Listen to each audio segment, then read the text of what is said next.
उसकी डेंसिटी भी मिलेगी। और गुरुजी नहीं मिली तो मिल जाती है, घबराए मत। तो जनरली पानी की तो मैं बता दूं, पानी की डेंसिटी तो 1 ग्राम पर ml होती है। पानी की तो मैं बता देता हूं, इतना तो याद कर लेना। नहीं देते हैं पानी की तो कई बार वो समझते हैं कि बहुत होशियार बच्चे होंगे, इतना तो जानते होंगे कम से कम। उन्हें क्या पता ये कहां कहां से आए।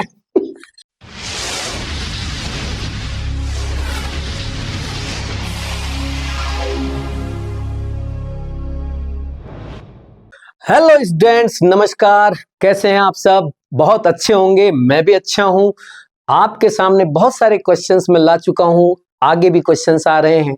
एक सवाल अगला मैं लेके आ रहा हूं, some basic concept of chemistry से, यानी कि जिसमें आप मोल कॉन्सेप्ट वगैरह पढ़ते हो ना, उस चैप्टर से हम सवाल लेके आए हैं। सारे बच्चे बहुत अच्छे से पढ़ रहे होंगे। और बच्चों, मेरी बेस्ट विशेष आप सब बच्चों के साथ है। बहुत अच्छे से तैयारी करो, ईमानदारी से पढ़ो, बहुत मेहनत करो, क्योंकि ये कुछ टाइम ही ऐसा है जिस टाइम पे अगर आपने अच्छे से स्ट्रगल कर ली, मेहनत कर ली, पूरी ऑनेस्टी के साथ पढ़ ली, तो ये मान लीजिए आपको सेलेक्ट होने से कोई नहीं रोक पाएगा। और थोड़े दिन बाद आपके नाम के साथ डॉक्टर लगना शुरू हो जाएगा।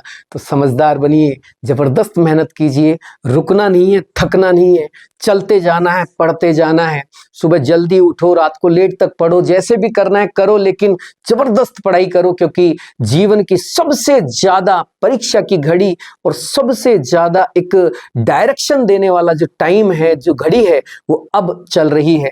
इस टाइम को अगर आपने अच्छे से यूटिलाइज कर लिया और सही तरीके से आपने इसका उपयोग कर लिया, तो ये मान लीजिए ये समय आपको कुछ ही दिनों के बाद एक ऐसे मुकाम पे पहुंचा देगा जिसका सपना इस दुनिया के बहुत सारे बच्चे, लाखों बच्चे देख रहे हैं या देखते हैं। तो समझदार बनो, जबरदस्त मेहनत करो, रुकना नहीं है बेटा। जितनी मेहनत अब तक तुमने की है जीवन में, अब तक जितनी मेहनत तुमने सबसे ज्यादा जब की थी, उससे भी ज्यादा मेहनत अब कर दी है। आपको ये मान के चलिए कि भाई मैंने लाइफ में सबसे ज्यादा मेहनत मैं जब 10th बोर्ड दे रहा था तब की थी, या मैं 8वीं क्लास में था तब की थी, या मैंने उस टाइम की थी। जीवन की सबसे ज्यादा मेहनत जब भी तुमने की थी, उससे भी ज्यादा मेहनत अब करनी है और जबरदस्त पढ़ाई करनी है। कुछ ही समय में बहुत कुछ अच्छा होने वाला है। लेके चलते हैं आपको अगले सवाल की ओर। सवाल है मोल कॉन्सेप्ट वाले चैप्टर से, यानी कि some basic concept of chemistry से। एक सवाल आपके सामने, Which of the following option represent law of multiple proportion? देखो, ये केमिकल कॉम्बिनेशन के लॉ जो हैं, जो लॉज हैं, इनको बच्चा बड़ा पढ़ता भी है, लेकिन वो थोड़ा कंफ्यूज रहता है इनमें, वो समझ नहीं पाता। मैं आपको बहुत छोटे से तरीके से समझाऊंगा। देखो अम्मा, आपको कोई चैप्टर पढ़ाने तो आया नहीं हुई, तो आप भी समझते हैं। अपने को सिर्फ उन्हीं चीजों पे फोकस करना है जो इंपॉर्टेंट है। तो बहुत कुछ खुल के नहीं बताऊंगा, लेकिन आपको मैं छोटी छोटी सी ऐसी ट्रिक बताऊंगा जिससे आप अपने आंसर तक पहुंच जाएंगे। जैसे लॉ ऑफ केमिकल कॉम्बिनेशंस की अगर बात करें, तो एक लॉ है लॉ ऑफ मास कंजर्वेशन। इससे जब सवाल बनता है तो कैसे बनता है कि भाई लेफ्ट साइड और राइट साइड किसी रिएक्शन में मास दे दिए जाते हैं, किसी एक का मास छोड़ दिया जाता है, नहीं दिया जाता, और पूछ लिया जाता है कि भाई इसका कितना मास काम में आया। तो ध्यान रखिए, रिएक्टेंट का जितना मास होगा उतना ही प्रोडक्ट का मास भी होगा। किसी भी कंप्लीट रिएक्शन के अंदर जितने रिएक्टेंट, जितना मास रिएक्टेंट का रिएक्शन करता है, उतना ही मास प्रोडक्ट साइड बन जाता है। तो आप आराम से निकाल सकते हैं, कोई दिक्कत नहीं है आंसर। जैसे मान लो एक ही रिएक्शन बी से करा रहा है, सी बना रहा है, डी बना रहा है, इसका मास दे दिया, इसका मास दे दिया, इसका मास दे दिया, इसका मास पूछ रहा है, तो क्या करोगे आप? इन दोनों के मास में से और सी के मास को माइनस कर देना, डी का मास मिल जाएगा, क्योंकि लेफ्ट और राइट का mass always be same in a complete balanced equation. ये हो गया पहला सवाल। बस कोई और दिमाग लगाना ही नहीं है, कोई डेफिनेशन नहीं रटनी है। अरे कौन पूछ रहा है तुमसे डेफिनेशन भाई? नहीं, कौन पूछ रहा है? कोई पूछेगा क्या तुमसे? नीट के पेपर में पूछेगा क्या कि what is the law of mass conservation? 4 page भर दीजिए लॉ ऑफ मास कंजर्वेशन में, 2-3-4 एग्जांपल दे दीजिए और साहब इसको बहुत जबरदस्त डिस्क्राइब कर दीजिए। ऐसे तो आने से रहा तुम्हारे सवाल, फिर क्यों परेशान हो रहे हो? अगला सवाल देखिए, अगला लॉ दे रखा है यहां पे, लॉ ऑफ डेफिनेट प्रोपोर्शन। अब ये क्या कहना चाहता है? डेफिनेट प्रोपोर्शन का मतलब ये कह रहा है कि कोई भी मॉलिक्यूल आप कहीं से भी लाओ, जैसे H2 आप लाए, आपने एक एक्सपेरिमेंट किया और एक्सपेरिमेंट करके H2O लाए। आपने क्या किया? H2 की O2 से रिएक्शन करा दी। आपने एक और एक्सपेरिमेंट किया, आपने किसी किसी हाइड्रोकार्बन को आपने डिकम्पोज कर दिया, या हाइड्रोकार्बन को आपने मान लीजिए जला दिया, बर्न कर दिया, तो वहां भी CO2 और H2O बनेगा और आप उससे भी H2O लाए। या फिर आपने H2O2 को डिकम्पोज करके यहां से H2O लाए, या फिर आप नल के पानी से भर के ले आए, नल का पानी भर लाए, ये H2 ले आए, या आप बरसात का पानी ले आए। अरे कहीं से भी लाओ ना, कौन मना कर रहा है? ये कह रहा है, ये लो कहना चाहता है कि कहीं से भी लाओ H2O को, H2O को कहीं से भी लाओ। H2O में H और O का ratio always be definite, always be constant, वो हमेशा फिक्स रहेगा। अच्छा बताइए H2O में H का कितना नंबर, कितना मास आएगा? आप कहेंगे भाई 2, क्योंकि एक H का मास 1, 2 H का मास 2। ऑक्सीजन का मास बताइए, ऑक्सीजन का बताएंगे 16, तो रेशियो कितना आया? 1:8। अरे अब तू चाहे नल से भर के ला, चाहे तू किसी समंदर में से भर के ला, चाहे तू बरसात का पानी ला, चाहे तू किसी रिएक्शन से ला, चाहे किसी एक्सपेरिमेंट करके ला, अरे कहीं से भी ला पानी भाई, पानी कहीं से भी, पानी में H और O का रेशियो थोड़ी बदल देगा तू भाई, वो तो फिक्स रहेगा ना। यही समझाना चाहता है ये लॉ ऑफ डेफिनेट प्रोपोर्शन, कि कोई भी कंपाउंड कहीं से भी, किसी भी सोर्स से, किसी भी एक्सपेरिमेंट से लेके आइए, उसके अंदर कंटेंट का जो मास रेशियो है वो ऑलवेज बी फिक्स, वो हमेशा फिक्स ही रहेगा। That's clear. पहला बताया था मैंने, दोनों तरफ के मास सेम होते हैं। दूसरा, कोई एक कंपाउंड की बात करेगा सवाल, ध्यान रखना, कभी भी कोई सॉल्व करने की, कैलकुलेशन करने की जरूरत नहीं है। वहां चाहे कोई भी वैल्यू दे रखी हो, न्यूमेरल वैल्यू दे रखी हो, तो भी घबराने की जरूरत नहीं है। आप सिर्फ दिमाग लगाना थोड़ा सा कि इस क्वेश्चन के अंदर एक ही मॉलिक्यूल की बात हो रही है, एक ही कंपाउंड की बात हो रही है। क्वेश्चन कहे कि एक एक्सपेरिमेंट से मैंने कंपाउंड बनाया ये, उसी कंपाउंड को मैंने दूसरे एक्सपेरिमेंट से बनाया, उसी कंपाउंड को मैंने तीसरे एक्सपेरिमेंट से बनाया, बताइए मैंने इतना इतना ग्राम ये लिए थे, तो बताओ ये जो जितने भी वैल्यूज, ये डेटाज मैंने दिए, बताओ ये कौन से लॉ को रिप्रेजेंट करते हैं? अरे भाई, जब आपको एक ही कंपाउंड को अलग अलग एक्सपेरिमेंट से बना के पूछ रहा है, तो आप सीधा सीधा बोल देना लॉ ऑफ डेफिनेट प्रोपोर्शन लग रहा है, कुछ भी कैलकुलेट करने की जरूरत नहीं है, डायरेक्ट दे के आना आंसर। आगे बढ़ो। लॉ ऑफ मल्टीपल प्रोपोर्शन, जब भी दो एलिमेंट, बात को ढंग से सुनना बेटा, किसी भी रिएक्शन में, किसी भी क्वेश्चन में, किसी भी सवाल में आपको दो एलिमेंट देकर और दोनों से अलग अलग तरह के कंपाउंड बना रहा हो, N2O, N2O2, N2O3, N2O4, N2O5, या H और O दे दिया और कह रहे H2O, H2O2, या C और O दे दिया और बोला CO, CO2, क्या कहना चाहता है वो क्या करना चाहता है? वो इसी लॉ का इस्तेमाल कर रहा है। जब भी दो एलिमेंट से रिएक्शन करवा के, कंबाइंड करके उनको, और एक से ज्यादा मॉलिक्यूल बना रहा हो, एक से ज्यादा N2, N2O2, N2O3, N2O4, N2O, एक से ज्यादा, बाबूजी दो एलिमेंट को मिला के एक से ज्यादा कंपाउंड बना रहा है, दो एलिमेंट को मिला के एक से ज्यादा मॉलिक्यूल बना रहा है, तो समझ जाओ वो कोई भी वैल्यू, कोई भी न्यूमेरल वैल्यूज दे रखी हो, हर हाल में लॉ ऑफ मल्टीपल प्रोपोर्शन ही टिक करके आना है। भाई साहब, मैं लॉ नहीं समझा रहा, मैं ट्रिक बता रहा हूं। लॉ तो समझ लिए ना तुमने बहुत सारे, अब तो ट्रिक से काम करो, डायरेक्ट आंसर लाओ। ऊपर ही ऊपर सवाल में मास की बात करेगा, लेफ्ट का मास देगा, राइट का पूछेगा, राइट का देगा, लेफ्ट का पूछेगा। दूसरे वाले में एक ही कंपाउंड को अलग अलग एक्सपेरिमेंट से बनाएगा और पूछेगा कौन सा लॉ लग रहा है, वैल्यूज देगा, न्यूमेरिकल बना के देगा, मत घबराना। तीसरे में दो एलिमेंट देगा, दो एलिमेंट से अलग अलग कंपाउंड बनाएगा, समझ जाना लॉ ऑफ मल्टीपल प्रोपोर्शन लग रहा है। अब मैं लेके चलता हूं लॉ ऑफ रेसिप्रोकल। इसमें आपको कैसे पहचानना सिखा रहा हूं बिना किसी कैलकुलेशन के। आपको तीन एलिमेंट मिलेंगे सवाल के अंदर, तीन एलिमेंट्स की बात होगी। जैसे सी की, एच की, ओ की, तीन एलिमेंट्स की बात होगी और तीनों की आपस में लड़ाई करवाएगा। वो इन दोनों की लड़ाई करवाएगा, इन दोनों की कराएगा, इन दोनों की कराएगा, तीनों की आपस में लड़ाई करवा के कंपाउंड बनाएगा। इन दोनों से CO2 बना दिया, इन दोनों से H2O बना दिया, इन दोनों से CH4 बना दिया। समझ जाना, लॉ ऑफ रेसिप्रोकल प्रपोर्शन चल रहा है। यही लगेगा, कुछ भी कैलकुलेट करने की जरूरत नहीं है। जब भी तीन एलिमेंट मिले, देख लेना तीनों एलिमेंट की आपस में रिएक्शन होनी चाहिए, कोई भी बचना नहीं चाहिए। ऐसा मत कर देना कि सी की एच से 2 बार करा दी, एच और ओ की कराई नहीं आपने, तब नहीं लगेगा। तीनों की आपस में लड़ाई होनी चाहिए, सी ओ से भिड़े, सी एच से भिड़े, एच ओ से भिड़े, सबका नंबर आ जाना चाहिए।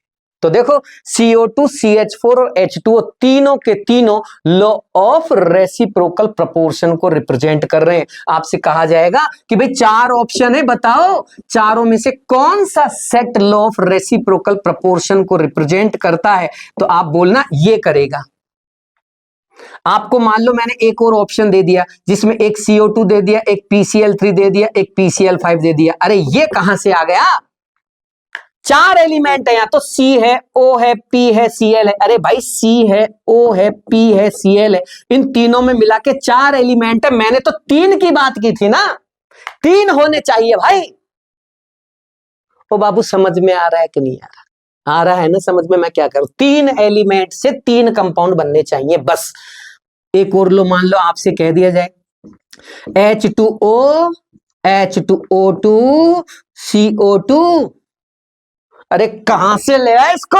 अरे देखो, एक H, एक O, एक C, कितने एलिमेंट हैं? सर आप ही ने तो कहा था 3 एलिमेंट होने चाहिए। अरे मैंने 3 एलिमेंट कहा था, लेकिन मैंने ये भी तो कहा था तीनों की लड़ाई भी होनी चाहिए।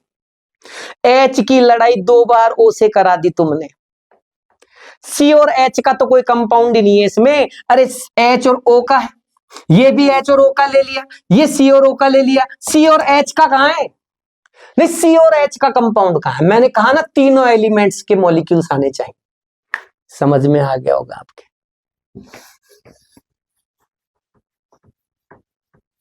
आगे लॉ ऑफ गैसियस वॉल्यूम। कोई भी रिएक्शन ध्यान रखें, ये गैसियस रिएक्शंस में काम आए, ठीक है ना। जैसे कोई रिएक्शन है, H2 gas react with Cl2 gas converting to 2HCl gas, इसका 1, इसका 1, इसका 2। तो जो वॉल्यूम, जो रेशो आपको दिख रहा है ना, आप इसको वॉल्यूम का रेशो मानो। गैलू से एक भैया ने दिया था ये रूल, गैलू भैया ने, गैलू भैया गैलू भैया इधर आ जाओ। H2Cl2 2HCl, इसका 1 लीटर, इसका 1 लीटर, इसका 2 लीटर, इसके 10 लीटर, इसके 10 लीटर, इसके 20 लीटर, इसके 22.4 लीटर, इसके 22.4 लीटर, इसके 44.8 लीटर, इसका 1 ml, इसका 1 ml, इसका 2 ml। क्या कहना चाहता है? क्या कहना क्या चाहता है भाई? गैलू भैया कहना चाहता है कि रिएक्शन अगर गैसियस है, फुल बैलेंस्ड है, तो उनके वॉल्यूम का रेशो फिक्स रहता है, या तो वही रहता है या उसी का सिंपल रेशो रहता है। ओके, ये बदलेगा नहीं। ऐसा नहीं कर सकते कि भैया 1 लीटर इसके, 5 लीटर इसके, 2 लीटर इसके, ऐसा नहीं होगा। रिएक्शन बैलेंस होगी, जितने इसके उतने इसके। रिएक्शन वैसे देखा जाए तो स्टोइकियोमेट्री के अकॉर्डिंग प्रोसीड करती है, वही स्टोइकियोमेट्री की बात हो रही है यहाँ।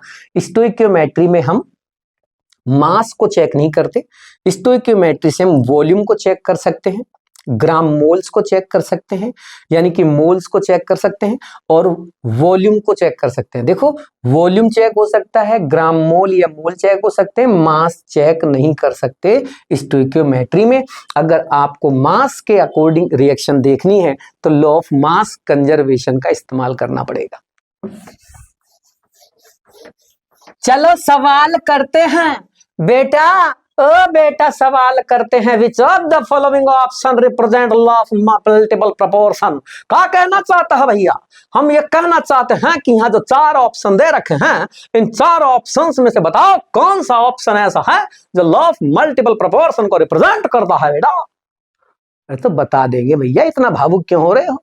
अभी बताया हमको सर ने, लॉ ऑफ मल्टीपल प्रोपोर्शन पूछ रहे हो ना आप, तो मल्टीपल प्रोपोर्शन में तो सर ने बताया था कि 2 एलिमेंट होने चाहिए और उन 2 एलिमेंट से एक से ज्यादा मॉलिक्यूल्स बन जाने चाहिए। 2 एलिमेंट होने चाहिए, NO। हाँ साहब ये रे 2 ही तो एलिमेंट है इनमें सब में, और दोनों ने ये हो गया बेटा, हो गया, रुक जा। N2O N2O2 N2O3 ये लॉ ऑफ मल्टीपल प्रोपोर्शन को रिप्रेजेंट करेगा। गुरुजी जरा औरों की तरफ भी नजर डाल लो, डाल ले बेटा डाल ले। HON नहीं हो सकता, 3 एलिमेंट है। PCl5 P2O5 ना हो सके, ये ना हो सके। This is the answer. It means which of the following option represent law of multiple proportion? So our answer is N2, N2O2 and N2O3. First answer is the correct answer. और मिल गए हमें 5 नंबर। आगे बढ़ते हैं मेरा बच्चा, निकलते जाओ, हटते जाओ। ई का है भाई, which of the actual mass, ये एक्चुअल मास का है भैया, मास भी कोई एक्चुअल हो है, मास तो हमेशा ही एक्चुअल हो मास तो हमेशा एक्चुअल होता है। हाँ हो गया, इधर आ जा। मास एक्चुअल होता है, लेकिन बेटा अभी देख तेरे झाग आ जाएंगे, देखना अभी समझ में आएगा तेरे। बहुत हंस रहा है ना, अभी देख सब सामने आ जाएगा। ये कह रहा है कि what is the actual mass of O2। मैं आपको थोड़ा मास की तरफ लेके चलता हूं मेरा बच्चा। O2 का मॉलिक्यूलर मास कोई पूछे तो बता देना साहब, O2 का मॉलिक्यूलर मास का मतलब तो एक मॉलिक्यूल का मास होता है ना। यस, तो 32 AMU। Very good.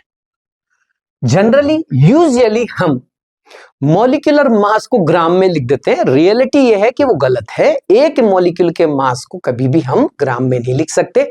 एक मॉलिक्यूल का मास को ग्राम में कन्वर्ट किया जा सकता है, वो अलग बात है, लेकिन एक मॉलिक्यूल का मास तो बहुत छोटा है, यानी एक ही सिंगल मॉलिक्यूल का मास है। जबकि जो ग्राम में अपन लिखते हैं 32 ग्राम, वो एक मॉलिक्यूल का मास नहीं है, वो Na मॉलिक्यूल्स का मास है, मोलर मास है, ग्राम मोलर मास।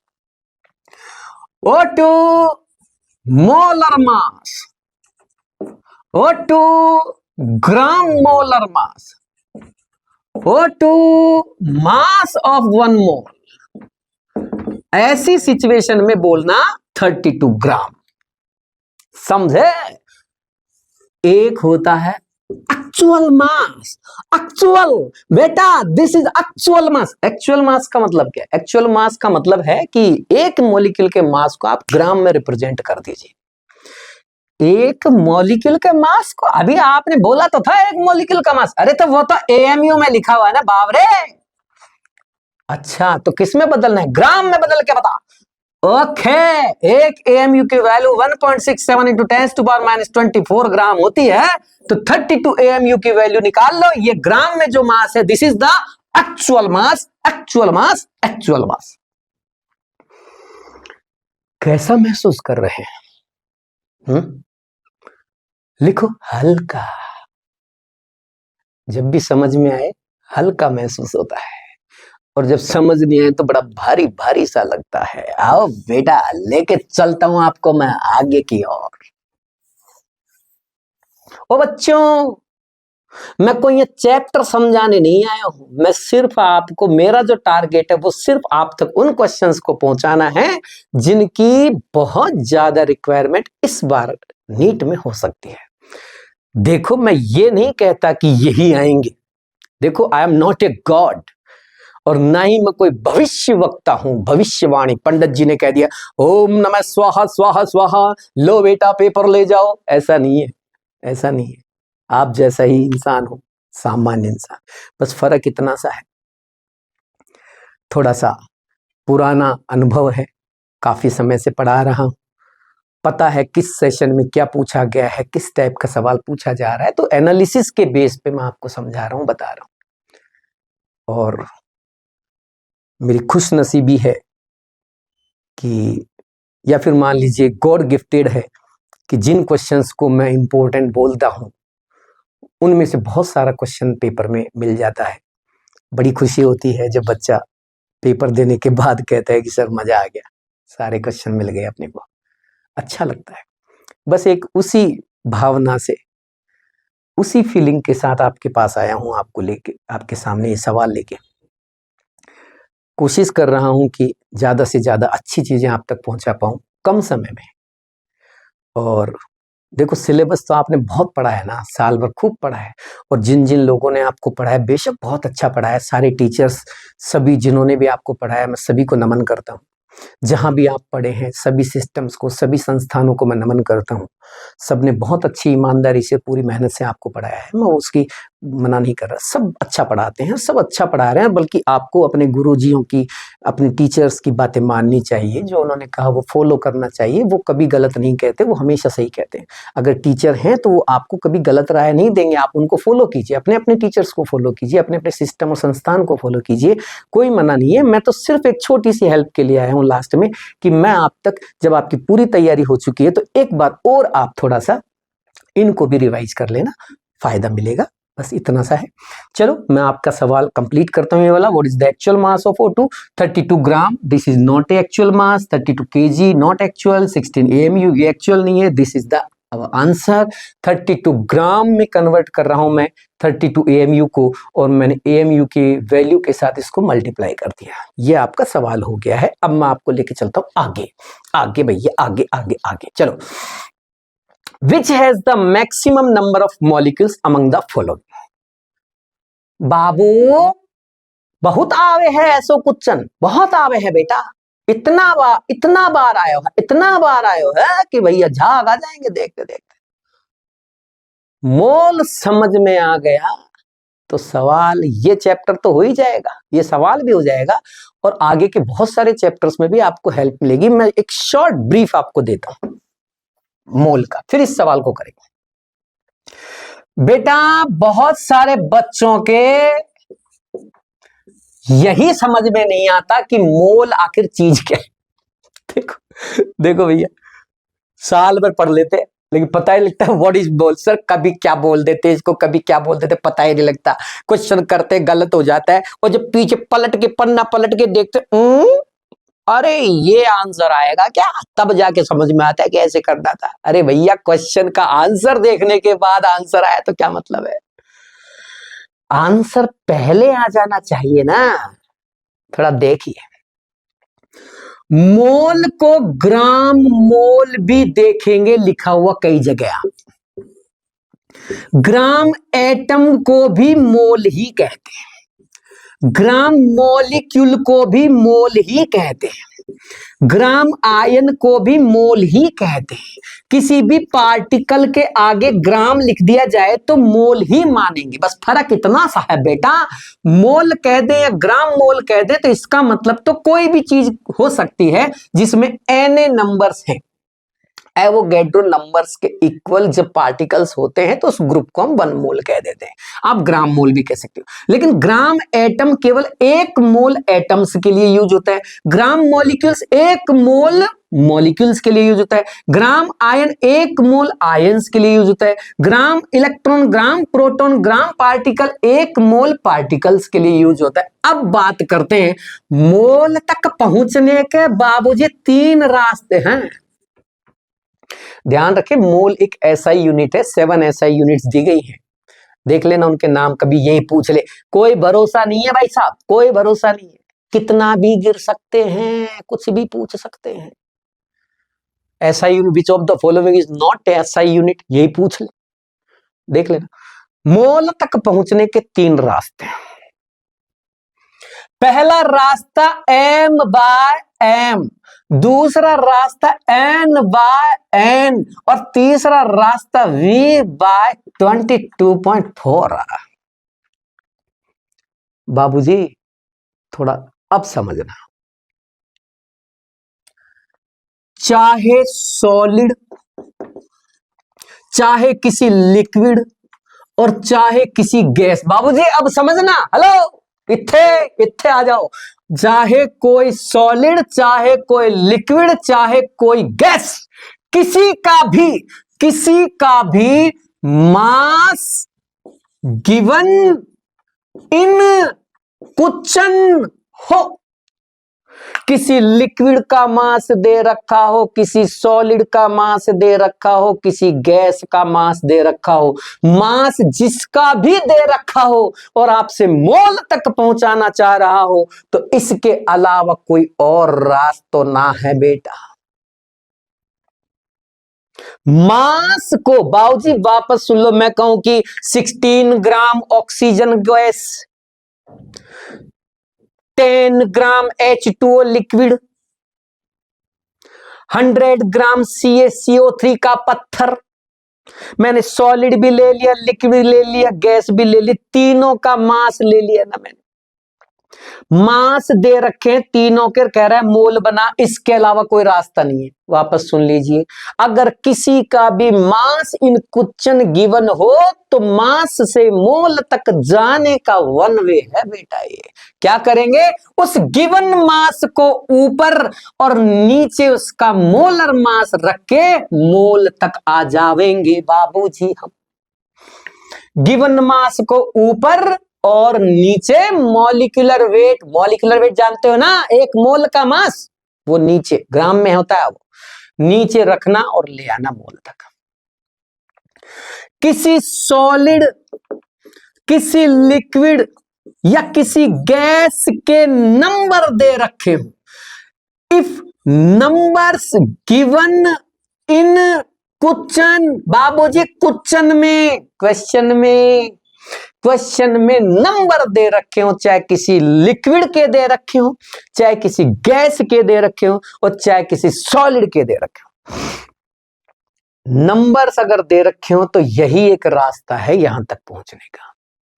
आप उन नंबर्स को जो क्वेश्चन में दे रखे हैं ऊपर रखना और नीचे एवोगैड्रो नंबर रखना और बना लेना मोल मेरा बेटा। वॉल्यूम ध्यान रखें, ओनली, बाबूलाल जी ओनली का मतलब समझते हैं आप लोग? ओनली का मतलब ये कॉन्सेप्ट केवल गैस के ही लिए काम आवेगा, ओनली फॉर गैस।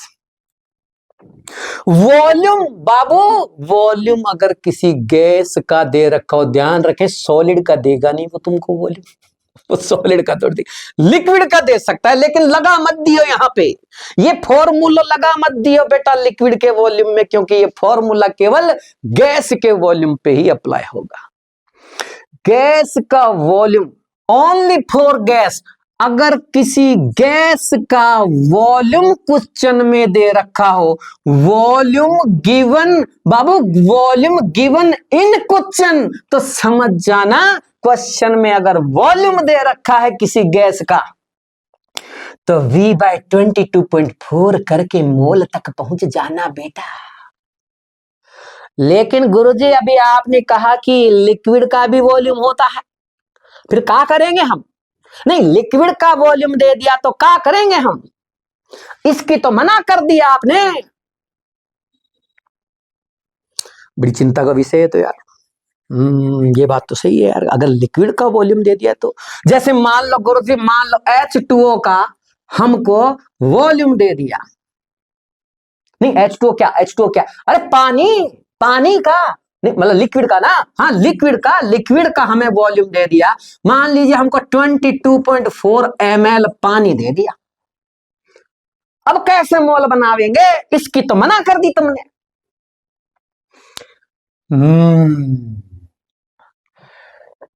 यार ये वाला जो कॉन्सेप्ट है ये तो केवल गैस पे लगेगा, वॉल्यूम दे रखा है हमको सर ने H2O लिक्विड का, ये वाला लगा नहीं सकते क्योंकि ये तो मास के लिए है, ये नंबर्स के लिए है। क्या करें? एक काम कर सकते हैं, आपको पता है density equals to mass by volume होता है? हाँ मालूम है, किसी का भी निकाल लो आप इससे डेंसिटी या मास। तो बेटा ऐसो करियो, ये मास निकाल लेना D/V करके। वापस बताना गुरुजी क्या कर दिया? मैं कह रहा हूं कि क्वेश्चन में आपको H2O का वॉल्यूम दे रखा है लिक्विड का, हाँ उसकी डेंसिटी भी मिलेगी। और गुरुजी नहीं मिली तो मिल जाती है, घबराए मत। तो जनरली पानी की तो मैं बता दूं, पानी की डेंसिटी तो 1 ग्राम पर ml होती है। पानी की तो मैं बता देता हूं, इतना तो याद कर लेना। नहीं देते हैं पानी की तो कई बार वो समझते हैं कि बहुत होशियार बच्चे होंगे, इतना तो जानते होंगे कम से कम। उन्हें क्या पता ये कहां कहां से आए। इधर आओ, d = 1। तो फिर क्या करें, इससे मास बना ले पहले। किसका मास बना ले? ये जो वॉल्यूम है इसका मास बना ले पहले, डेंसिटी से मल्टीप्लाई करके इसको। यस, अच्छा 22.4 को वॉल्यूम डेंसिटी, ये तो 22.4 हो गया और डेंसिटी हो गई 1। अच्छा, इससे 1 से मल्टीप्लाई कर तो फिर क्या मिलेगा हमको? 22.4 ही मिलेगा हमको। हाँ, तो अब ये ग्राम हो गया। ओ माय गॉड, तो मतलब जितना वॉल्यूम होता है उतना ही मास होता है? अरे नहीं बेटा, वो तो पानी की डेंसिटी 1 है, इसलिए इसका मास और इसका वॉल्यूम इक्वल हो जाता है। इसके ग्राम और इसके ml इक्वल हो जाते हैं, इसका लीटर और इसका किलोग्राम इक्वल हो जाता है। वो तो पानी है, क्योंकि पानी की डेंसिटी 1 होती है, बाकी सबके लिए ऐसा नहीं होगा। ओके, तो फिर क्या करना है? इसके बाद जब मास बन जाए जब मास बन जाए तो फिर क्या दिक्कत आ रही है? फिर तो कर लेना ना, आ गया नहीं? अरे हाँ, मास गिवन, मास बना के और फिर ये वाला रास्ता अपना ले। यस, ऊपर ये वाला गिवन मास रख दें। यस, और नीचे पानी का मॉलिक्यूलर वेट रख दें। शाबाश, और फिर हम मोल बना ले। सही पकड़े हैं बेटा, सही पकड़े हैं। Okay sir, thank you very much. अब आगे क्या मोल ही पूछेगा? कुछ और नहीं पूछ सकता? बिल्कुल पूछ सकता है, क्यों नहीं पूछ सकता? किसने कहा कुछ नहीं पूछ सकता? आपसे मोल पूछा, हो सकता है वो मोल के बाद मॉलिक्यूल पूछ ले। बेटा ये m/mw, ये कौन सा रास्ता बताया मैंने मोल तक पहुंचने का? हाँ सर, हाँ, मोल का मतलब मैं स्मॉल n से रिप्रेजेंट कर रहा हूं मोल को। अगर मान लो मोल निकलवा रहा हो तो m/mw करके मोल निकाल लेना, ठीक है? और अगर मास निकलवा रहा हो तो मोल इंटू मॉलिक्यूलर वेट करके आप मास निकाल लेना। वो आपसे मास भी पूछ सकता है। क्या कर दिया सर, वापस बताना। अरे भाई, तुमको मोल निकालने का रास्ता बताया था ना मैंने, m/mw करोगे तो आप मोल तक पहुंच जाओगे। हाँ, लेकिन मान लो सवाल में मोल दे रखे हो, मोलर मास दे रखा हो, और कंपाउंड का गिवन मास जो उसने दिया नहीं है वो पूछ रहा है। जो गिवन मास जिसकी हम बात कर रहे थे वो उसने दिया नहीं है, वो पूछ रहा है। तो m/mw से जब मोल निकालते हो तो मोल इंटू mw करके भी तो आप मास निकाल सकते हो। सही सही पकड़े हैं, सही पकड़े हैं। अब आ गई समझ में। ऐसे ही यहां n = n/na, इससे आपने मोल निकाले थे ना। अगर वो मान लो आपसे नंबर्स पूछ ले तो मोल को एवोगैड्रो नंबर से मल्टीप्लाई कर देना, आपको नंबर्स मिल जाएंगे मॉलिक्यूल्स के, पार्टिकल्स के। इसी तरह यहां V/22.4 करके आपने मोल निकाले थे ना। हो सकता है वॉल्यूम दे ही नहीं, वो मोल दे दे और वॉल्यूम पूछ ले तो मोल इंटू 22.4 लीटर करके आप मोल वॉल्यूम भी निकाल सकते हो। ये ऐसे भी हो सकता है, कोई जरूरी थोड़ी है वो मोल ही बनवाए। आपसे मोल की बजाय मास पूछ सकता है, मोल देकर नंबर्स पूछ सकता है, मोल देकर वॉल्यूम पूछ सकता है, तो भी आप पहुंच जाना। Okay sir. कई बार क्या करता है, वो कहते हैं कि नहीं मुझे मॉलिक्यूल्स बताइए। हाँ तो बता तो दिया, मॉलिक्यूल्स बता देंगे ना ऐसे। बिल्कुल सही है। जो भी मोल आए उसको एवोगैड्रो नंबर से मल्टीप्लाई करो, आपको क्या मिल जाएंगे? मॉलिक्यूल मिल जाएंगे। जैसे मैंने कहा 1 मोल मॉलिक्यूल, तो 1 मोल का मतलब है Na molecule. 1 into Na molecules आ गया। Okay okay sir, okay. Molecules, number of molecules निकल गए। कई बार वो क्या करता है, भैया मॉलिक्यूल नहीं चाहिए मेरे को, तो फिर क्या चाहिए? एटम चाहिए, atom. What atom? What atom? What atom का मतलब जैसे H2O मॉलिक्यूल है तो इसमें कितने एटम हैं? अबे 2 और 1 3 एटम है ना, अरे 3 एटम तो एक मॉलिक्यूल में है ना, टोटल कितने मॉलिक्यूल हैं? अच्छा, ये कैसे निकालेंगे? जितने नंबर ऑफ मॉलिक्यूल आपने निकाले हैं उसको एटोमाइसिटी से मल्टीप्लाई कर। What is एटोमाइसिटी Guruji? H2O कितने एटम से बना है भाई? 3 से। तो जितने एटम से मिलके कोई मॉलिक्यूल बनता है वो उस मॉलिक्यूल की एटोमाइसिटी कहलाती है। 3 से मल्टीप्लाई कर देना वहां पे। ओके, एटोमाइसिटी से मल्टीप्लाई करेंगे तो नंबर ऑफ एटम्स आ जाएंगे, बिल्कुल आ जाएंगे। इसका मतलब नंबर ऑफ एटम्स तक पहुंचने के लिए आपको पहले मोल पे आना पड़ेगा, मोल से मॉलिक्यूल्स पे आना पड़ेगा, फिर आप एटम्स तक जा सकते हैं। अच्छा जी, कई बार क्या करते हैं, वो पूछते हैं कि नहीं मुझे बता इसमें कितने इलेक्ट्रॉन्स हैं, कितने प्रोटॉन्स हैं, कितने न्यूट्रॉन्स हैं। तो भी आप डायरेक्ट नहीं जा सकते, पहले मोल, मोल के बाद मॉलिक्यूल, मॉलिक्यूल के बाद जाओ आगे। कैसे? जैसे H2O मॉलिक्यूल में टोटल कितने इलेक्ट्रॉन हैं? 1H10 1H10 8O8 16। शाबाश, गिनो बेटा इलेक्ट्रॉन कितने? इलेक्ट्रॉन सर ये 1 2 और 8 10 इलेक्ट्रॉन है सर। शाबाश। जरा प्रोटॉन गिनना, जितने इलेक्ट्रॉन उतने ही प्रोटॉन, क्योंकि न्यूट्रल मॉलिक्यूल में एटम के अंदर इलेक्ट्रॉन और प्रोटॉन्स के नंबर सेम होते हैं। शाबाश।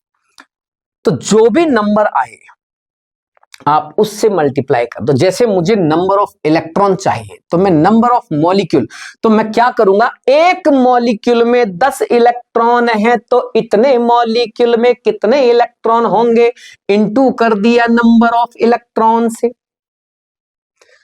नंबर ऑफ मॉलिक्यूल्स को number of electrons in one molecule से मल्टीप्लाई कर दो, नंबर ऑफ टोटल इलेक्ट्रॉन आ जाएंगे।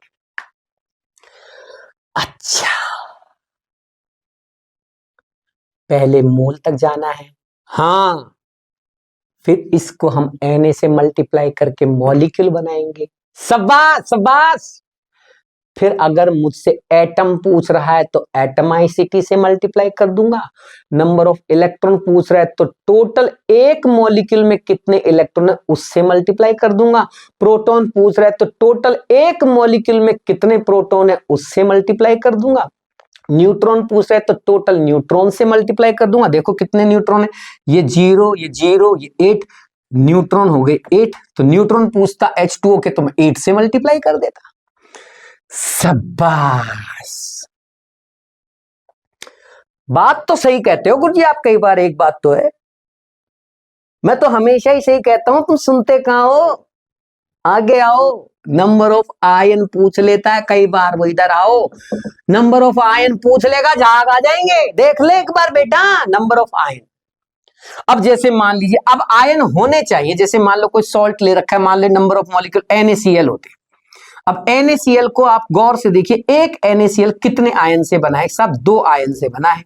तो जितने भी NaCl आएंगे उसको 2 से मल्टीप्लाई कर देना। जैसे मान लीजिए आपको दे दिया NH4Cl, आपसे पूछा गया कि बताओ कितने आयन से बना है? कि सब 2, एक NH4 प्लस एक Cl माइनस। तो नंबर ऑफ टोटल आयंस निकाल लेना। कैसे? Number of ion in A molecule से मल्टीप्लाई कर देना। Any doubt? आ जाइए सवाल पे। Which is the maximum number of molecule among the following? Among the following 64 ग्राम। गुरुजी ग्राम दे दियो, गुरुजी ग्राम दे दिया। तुम्हें बोला था ना मैंने, ग्राम अगर सवाल में मिल जाएगा, चाहे वो किसी लिक्विड का मिले, चाहे गैस का मिले, चाहे सॉलिड का मिले, तो मोल तक पहुंचने का एक ही तरीका है, और वो तरीका है m बाय बड़ा M given M upon molecular weight भी 64 होता है। ऐसा टुका करके देख लेना कैलकुलेशन। 64 बाय 64 करोगे तो 1 मोल आ जाएगा बेटा। 44 ग्राम, इसके भी मोल बनाए मैंने, दूसरे ऑप्शन के मोल बनाए। 44 ग्राम बटा 44 equals to 1 mole. Oh my God, Guruji ने बोला जो आ गया 22.4 MlH2O लिक्विड दे रखा है बाबूजी, ये मत लगा देना, ये लगा मत देना, वो लिक्विड है लिक्विड, पानी की बात चल रही है। पानी का वॉल्यूम देके कंफ्यूज कर रहा है, तुम्हें कंफ्यूज कर रहा है, हो मत जाइयो कंफ्यूज। कंफ्यूज मत हो जाना। देखो इधर इधर आओ, N इक्वल टू 22.4 ml को पहले अपने को, आपने कहा था ना सर H2O की डेंसिटी 1 होती है, तो इसका जो वॉल्यूम है वही तो इसका मास होगा, तो ये तो ऑलरेडी मास की तरह यूज कर सकते हैं। शाबाश, 22.4 ग्राम लिख दूं इसको मैं, शाबाश। अब इसको कन्वर्ट कर ले, 18 से डिवाइड कर दे, क्योंकि H2O का मास होता है 2 + 16 = 18। 18 से डिवाइड करेंगे, नंबर ऑफ मोल्स आ जाएंगे। Okay sir, okay. आगे 11.2 लीटर, ओ माय गॉड, वो तो गैस है ना सर। हाँ, H2 तो गैस ही होती है, तो गैस के लिए तो फिर तो ये लगेगा 11.2/22.4, आधा मोल हुआ ये तो। हाँ, तो हुआ जो हुआ, इसमें अपन क्या कर सकते हैं, आगे बढ़, हम आगे बढ़े। 44.8 litre of H2O, oh my God, steam दे रखी है, गैस दे रखा है H2O। अब बन गई बात, 44.8/22.4, ये आ गया 2 मोल, और यही हो गया आपका आंसर, क्योंकि आपसे पूछ रहा है which has the maximum number of molecules, जिसके मोल ज्यादा उसके मॉलिक्यूल्स ज्यादा, क्योंकि मोल को मॉलिक्यूल में बदलने के लिए आपको Na से ही तो मल्टीप्लाई करना पड़ेगा ना। 64 ग्राम SO2, 1 मोल आया। 44 ग्राम CO2, 1 मोल आया। 22.4 ml ऑफ H2O लिक्विड, 22.4/18, ये भी 1 से ज्यादा लेकिन 2 से कम आएगा।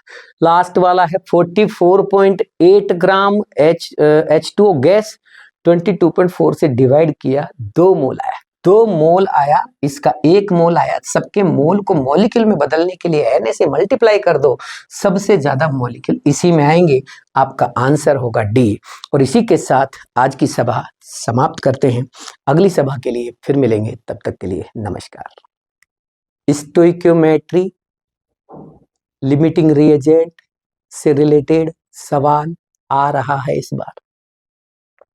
बहुत बड़े बड़े सवालों की प्रैक्टिस करने की जरूरत नहीं है, छोटे छोटे सिंगल स्टेप या ज्यादा से ज्यादा 2 स्टेप में कंप्लीट होने वाले सवाल ही करें। फालतू माथापच्ची करने की जरूरत नहीं है, सवालों के साथ लड़ना नहीं है फालतू का। नहीं आते उतने हार्ड, घबराओ मत।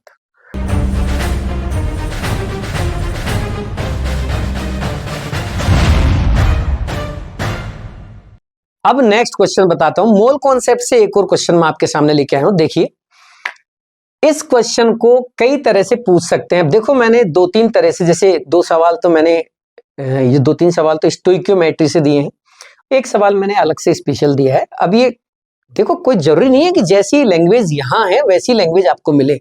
हाँ, मिलेगा कुछ ऐसा ही, लेकिन अगर हम उसकी प्रैक्टिस करके अभी नहीं जाएंगे तो हमें कैसे वहां समझ पाएंगे, कैसे उस क्वेश्चन को सॉल्व कर पाएंगे। इसलिए उसको सॉल्व करने के लिए हमें इस टाइप की प्रैक्टिस करनी। अब देखो, आप सम बेसिक कॉन्सेप्ट में, यानी मोल कॉन्सेप्ट वाले चैप्टर में कितना कुछ है, कितना कुछ करता है बच्चा, ये प्रैक्टिस, वो क्वेश्चन बिल्कुल करना चाहिए, बिल्कुल किया है आपने, बिल्कुल आगे भी करना, कोई मना नहीं है, लेकिन थोड़ा इन वाले क्वेश्चंस पे फोकस करके जाना, ठीक है। अब जैसे इस सवाल को देखिए, 0.7% ऑफ नाइट्रोजन बाय वेट का मतलब है 0.7% नाइट्रोजन बाय वेट का मतलब है कि 0.7/100, ऊपर भी ग्राम और नीचे भी ग्राम, दोनों ही ग्राम में है। यानी कि 0.7 ग्राम अगर नाइट्रोजन है तो पूरे कंपाउंड का मास 100 ग्राम है। यह मतलब होता है 0.7% बाय वेट का। 0.7% of nitrogen by weight present in a compound, then find out the minimum molecular weight of this compound. At least one atom which is given in a question should be present in a compound for minimum molecular weight. Concept को सुन लीजिए, कोई भी compound का minimum molecular weight किसी element की respect में आप निकाल रहे हो, तो इस एलिमेंट का एक एटम तो कम से कम होना ही चाहिए ना। आधा एटम तो तुम ले नहीं सकते, पौना एटम ले नहीं सकते, 1/4 नहीं ले सकते, 2/3 नहीं ले सकते, एटम तो 1 ही लेना पड़ेगा। तो ये कंसीडर करते हुए चलना है कि इस कंपाउंड में एन का एक एटम तो है ही, एक ही एटम लेके चलोगे तो मिनिमम वेट तक पहुंच जाओगे। एक से ज्यादा तो कितने भी ले सकते हैं, मैक्सिमम मॉलिक्यूलर वेट तो कितना भी हो सकता है। मिनिमम से मिनिमम लाने के लिए, कम से कम वेट तक जाने के लिए नाइट्रोजन का एक एटम तो आप मान के ही चलोगे ना, at least in 100 gram of compound. यही बोल रहा है ना क्वेश्चन। अब ये मान के चलो कि नाइट्रोजन का एक एटम तो इसमें है, और नाइट्रोजन के एक एटम का मास सारी दुनिया जानती है 14 ग्राम होता है। It means 14 gram N present in 100 by 0.7 into 14। आ गया मिनिमम मॉलिक्यूलर वेट। यही है मिनिमम मॉलिक्यूलर वेट। जाग आ गए ना? समझ में नहीं आया ना? आ जाओ एक बार। 0.7 ग्राम प्रेजेंट इन 100 ग्राम, ये उसने बोला, ये मान के काम करना है।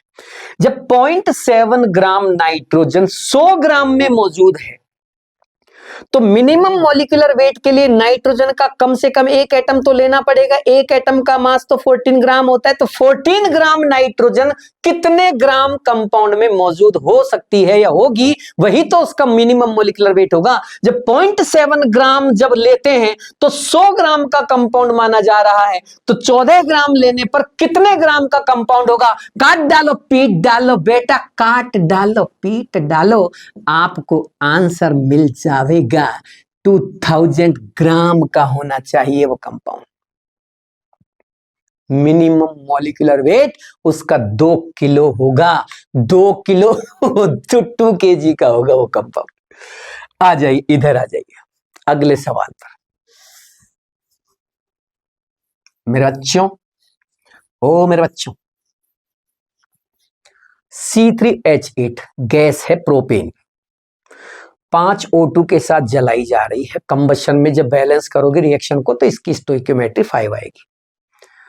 तो जब ये जल जाते हैं तो 3 तो CO2 बनते हैं, देखो कार्बन बैलेंस हो गए 3-3, 4 H2O बनते हैं। ध्यान रखिए, जब भी किसी कार्बनिक हाइड्रोकार्बन को, यानी कि कार्बन और हाइड्रोजन से बने कंपाउंड को जब जलाते हो ना आप, तो सीधा सा तरीका दिमाग में रखो, जितने कार्बन है उतनी तो CO2 बना दो, और जितनी हाइड्रोजन है उससे आधे H2O बना दो, बैलेंस हो जाती है रिएक्शन।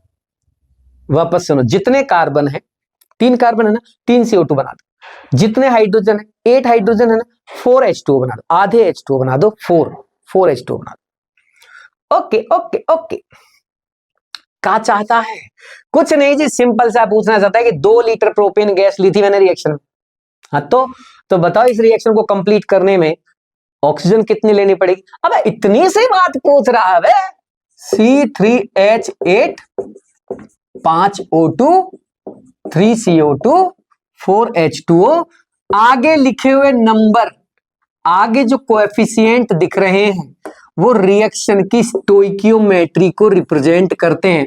ये स्टोइकियोमेट्री मिनिमम बैलेंस इक्वेशन की पूरी नेचर को रिप्रेजेंट करती है। ये स्टोइकियोमेट्री इस चीज को बताती है कि जब ये रिएक्शन कंप्लीट होती है, यानी कि जब पूरी तरह से बैलेंस करते हैं इस रिएक्शन को, पूरी रिएक्शन कंप्लीटली कंबस्ड हो जाती है, कंबशन पूरा हो जाता है, पूर्ण रूप से कंपाउंड या रिएक्टेंट जल जाता है, तो 1 मोल प्रोपेन 5 मोल O2 के साथ रिएक्शन करता है और 3 मोल CO2 और 4 मोल H2O बनाता है। यह कहना चाहता है स्टोइकियोमेट्री। स्टोइकियोमेट्री का मतलब किसी भी न्यूनतम यानी मिनिमम बैलेंस इक्वेशन में रिएक्टेंट और प्रोडक्ट्स के आगे जो लिखे हुए कोएफिशिएंट हैं उनको एक रेशो में अरेंज कर दिया जाए तो वो इसकी स्टोइकियोमेट्री कहलाती है। वो इस रिएक्शन के बारे में बताती है। ध्यान रखें, किसी भी रिएक्शन की स्टोइकियोमेट्री से आप मोल देख सकते हो, ग्राम मोल देख सकते हो, या ग्राम मॉलिक्यूल देख सकते हो। तो रिएक्शन की स्टोइकियोमेट्री के अकॉर्डिंग इसके मुझे 5 मोल, इसके मुझे 3 मोल और इसके मुझे 4 मोल लेने ही पड़ेंगे पूरी कंप्लीट रिएक्शन करने के लिए। मतलब इसके 1 मोल से इसके 5 मोल रिएक्शन करेंगे तब 3 मोल CO2 के और 4 मोल H2O के बनेंगे ही। अगर मान लीजिए इसके मैं 10 मोल ले लूं तो इसके 50 मोल लेने पड़ेंगे, इसके 30 मोल रिएक्शन में बनेंगे, इसके 40 मोल रिएक्शन में बनेंगे। मोल देख सकते हो आप, ग्राम मोल तो वही बात है। अब वॉल्यूम पे आते हैं। वॉल्यूम मान लीजिए मैंने कहा इसका मैंने 1 लीटर लिया तो इसके मुझे 5 लीटर लेने पड़ेंगे, इसके मुझे 3 लीटर मिलेंगे, इसके मुझे 4 लीटर मिलेंगे। बच्चों 1 लीटर के साथ इसके 5 लीटर, इसके 3 लीटर बनेंगे, इसके 4 लीटर बनेंगे। This is the stoichiometry. आप वॉल्यूम भी देख सकते हैं, मोल भी देख सकते हैं, लेकिन आप यह नहीं कह सकते कि इसका अगर 1 ग्राम लिया है तो इसके 5 ग्राम लेने पड़ेंगे, इसके 3 ग्राम बनेंगे, इसके 4 ग्राम बनेंगे। यह गलत बात है। स्टोइकियोमेट्री मास को फॉलो नहीं करती। मास को अगर देखना चाहते हो तो मास के लिए तो आपको क्या देखना पड़ेगा? Law of mass conservation law. इसका मतलब ये हटा दीजिए, आप इन चीजों से चेक कर सकते हैं। सवाल में कह रहा है कि 2 लीटर ली है प्रोपेन। अच्छा 2 लीटर ली है तो O2 कितनी लेनी पड़ेगी? अरे जब 1 लेते हैं तो 5 लीटर O2 लेनी पड़ती है ना। किसने बताया तुमको? स्टोइकियोमेट्री ने। स्टोइकियोमेट्री कैसे निकाली? रिएक्शन बैलेंस कर दी, आ गई स्टोइकियोमेट्री। फालतू चिल्ला रहे हो। तो फिर बता O2 का कितना वॉल्यूम लेना पड़ेगा? अरे जब इसका 1 लेते हैं, इसका 5 लेते हैं, इसका 2 लेते हैं तो इसका 10 लेंगे। इतना सा नहीं आता तुझे है? Answer is 10 litre. 10 लीटर। बेटा ओ बेटा समझ में आई बाबू? कोई दिक्कत तो नहीं है? Find out the volume of O2 gas. अगला सवाल, स्टोइकियोमेट्री लिमिटिंग रिएजेंट से रिलेटेड सवाल आ रहा है इस बार। बहुत बड़े बड़े सवालों की प्रैक्टिस करने की जरूरत नहीं है। छोटे छोटे सिंगल स्टेप या ज्यादा से ज्यादा 2 स्टेप में कंप्लीट होने वाले सवाल ही करें। फालतू माथापच्ची करने की जरूरत नहीं है। सवालों के साथ लड़ना नहीं है फालतू का। नहीं आते उतने हार्ड, घबराओ मत। कितना करना है? फॉर्मूला बेस, कॉन्सेप्चुअल, छोटे छोटे कॉन्सेप्ट पे डिपेंडेंट सवाल। मोल में बदलो, इसमें बदलो, नंबर्स ऑफ इलेक्ट्रॉन्स बताओ, नंबर्स ऑफ ये बताओ, ये चीजें। Which has the maximum molecules, which has the maximum moles, इस टाइप के सवाल करो। समझ में आ रहा है?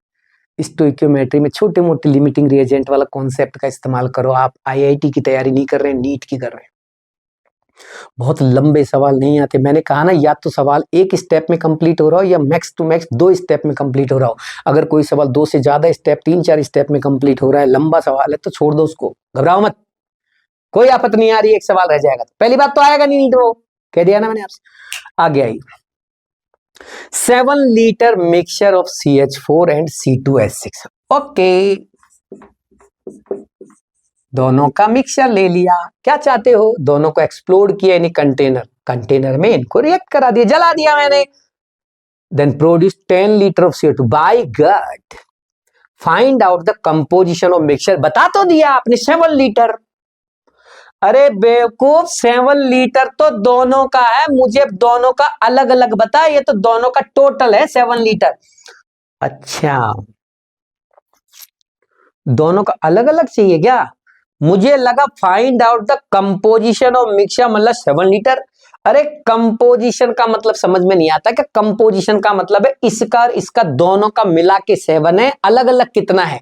क्या ये 1 ये 6 है, या 2 5 है, या 3 4 है, या 4 3 है? कितना कितना मिला के 7 हुआ है ये हमको क्या पता सर। तो वो ही तो करना सिखा रहा हूं। अच्छा, तो ये कैसे निकलेगा?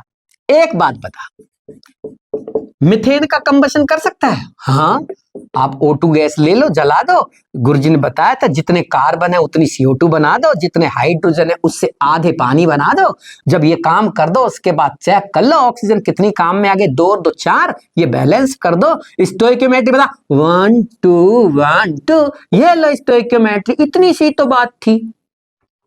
अब ऐसे इथेन में कर, इथेन, हाँ इथेन भी है, C2H6 plus O2 convert into 2CO2, जितने कार्बन उतनी CO2, जितने H उससे आधे पानी, मतलब H2O। बैलेंस करो, 2 2 4 और 3 7, 7 बाबूजी। 3 देखो, 2 2 4 तो ये हो गए, 3 ये हो गए, 7 ऑक्सीजन का हमारी है, तो 7/2 O2 कर देंगे तो 7O आ जाएगी ना। ओके, इसका स्टोइकियोमेट्री 1, इसका 7/2, इसका 2, इसका 3, ये लो गुरुजी, इसकी भी निकाल दी मैंने स्टोइकियोमेट्री। अब 5 नंबर दे दो, 5 नंबर दे दो। अरे 5 नंबर कहां से दे दो, क्वेश्चन तो पूरा होने दे। अरे क्वेश्चन तो पूरा होने दे, 5 नंबर कहां से दे दो, आगे तो कर, स्टोइकियोमेट्री तो लिखिए तूने, अभी बावला हो रहा।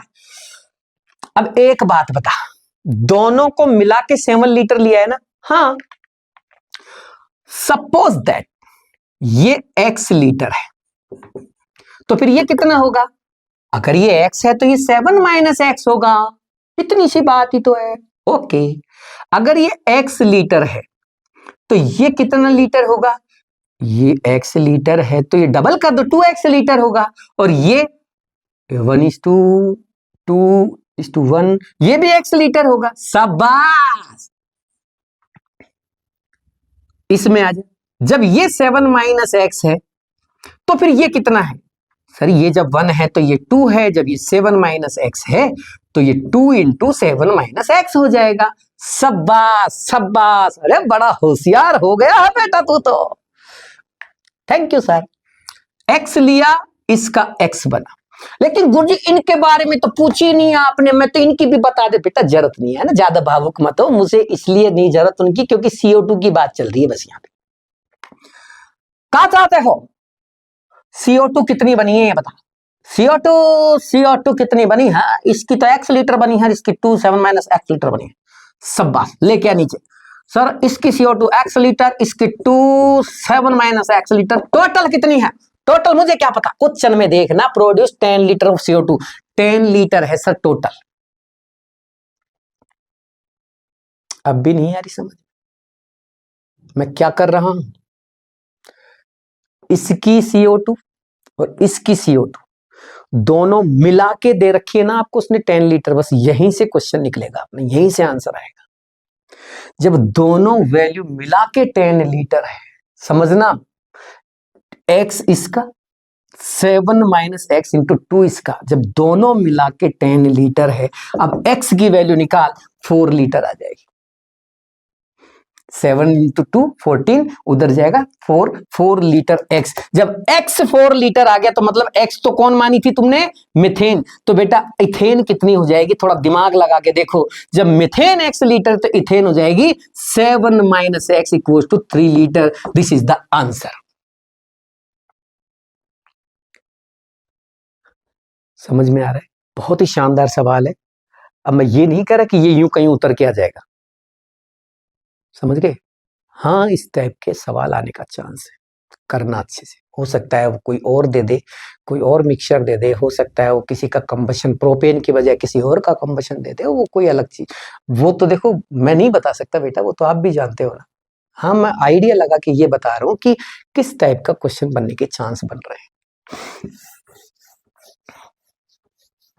Last question, H2 Cl2 2HCl। देखो मैं उस क्वेश्चन को यहां लेके आ रहा हूं। 11.2 लीटर इसके लिए, 22.4 लीटर इसके लिए। अब क्या चाहते हो? ये कह रहा है एक तो इसका मास वॉल्यूम बताओ, वॉल्यूम ऑफ प्रोडक्ट मतलब HCl का कितना वॉल्यूम बना, और दूसरा वॉल्यूम ऑफ मिक्सचर। ये क्या चीज है? मिक्सचर कहां से बचेगा सर? ये तो खत्म हो जाएगी ना। हाँ तो बेटा वही पूछ रहे हैं, बताओ खत्म हो जाए तो बता देना, जैसा भी है। हमने रिएक्शन देखी, रिएक्शन को बैलेंस किया, बैलेंस करने के बाद स्टोइकियोमेट्री देखी, स्टोइकियोमेट्री देखी तो बाय गॉड आंखें फट गई मेरी। क्या हो गया? अरे इसका 1 लीटर लेते हैं तो इसका भी 1 ही लेना चाहिए ना। तो क्या हो गया? तो यहां 11.2 लीटर लिया है और यहां 22.4 लीटर ले लिया, ज्यादा ले लिया। ओ माय गॉड। अब कुछ नहीं, अब देखो, चेक करो।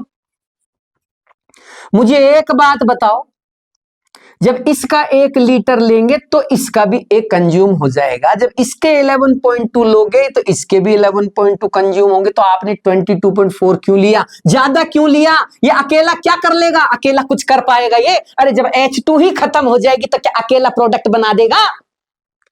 अकेला कैसे बनाएगा? अरे लेना था तो दोनों को बराबर बराबर से लेते। ये ज्यादा ले लिया, फालतू ज्यादा ले लिया, ये कम लिया है। जो कम होता है वो लिमिटिंग होता है, जो लिमिटेड होता है वो लिमिटिंग रिएजेंट कहलाता है। ध्यान रखें, जैसे ही रिएक्शन में रिएक्टेंट्स की क्वांटिटी स्टोइकियोमेट्री के अकॉर्डिंग नहीं दे रखी हो, then reaction proceed according to limiting reagent, तो फिर वो रिएक्शन लिमिटिंग रिएजेंट वाले कॉन्सेप्ट से चलेगी। उस रिएक्शन में आपको पहचानना पड़ेगा कि लिमिटेड कौन है, कम कौन है। स्टोइकियोमेट्री के हिसाब से जो कम है वही डिसाइड करेगा कि आगे रिएक्शन कैसे जाएगी। H2 बोली Cl2 से, बेटा मेरे बिना तू अकेला कैसे कर लेगा, मेरे बिना तू अकेला कैसे रिएक्शन कर लेगा, कैसे HCl बना लेगा? मैं तो थोड़ी सी हूं, मैं खत्म हो जाऊंगी, जब मैं खत्म हो जाऊंगी तो तू कैसे कर लेगा? मेरे हिसाब से चलना पड़ेगा। आई एम लिमिटिंग रिएजेंट, मेरे हिसाब से चलना पड़ेगा। मैं बताऊंगी कि HCl कितना बनेगा। सही बात है, H2 ही बताएगी कि HCl कितना बनेगा, Cl2 नहीं बता सकता। H2 से पूछा मैंने, हाँ बता। देखो लिमिटिंग रिएजेंट बताने का तरीका एक और है। आप चाहो तो स्टोइकियोमेट्री देख सकते हो और आप चाहो तो ऐसे भी देख सकते हो।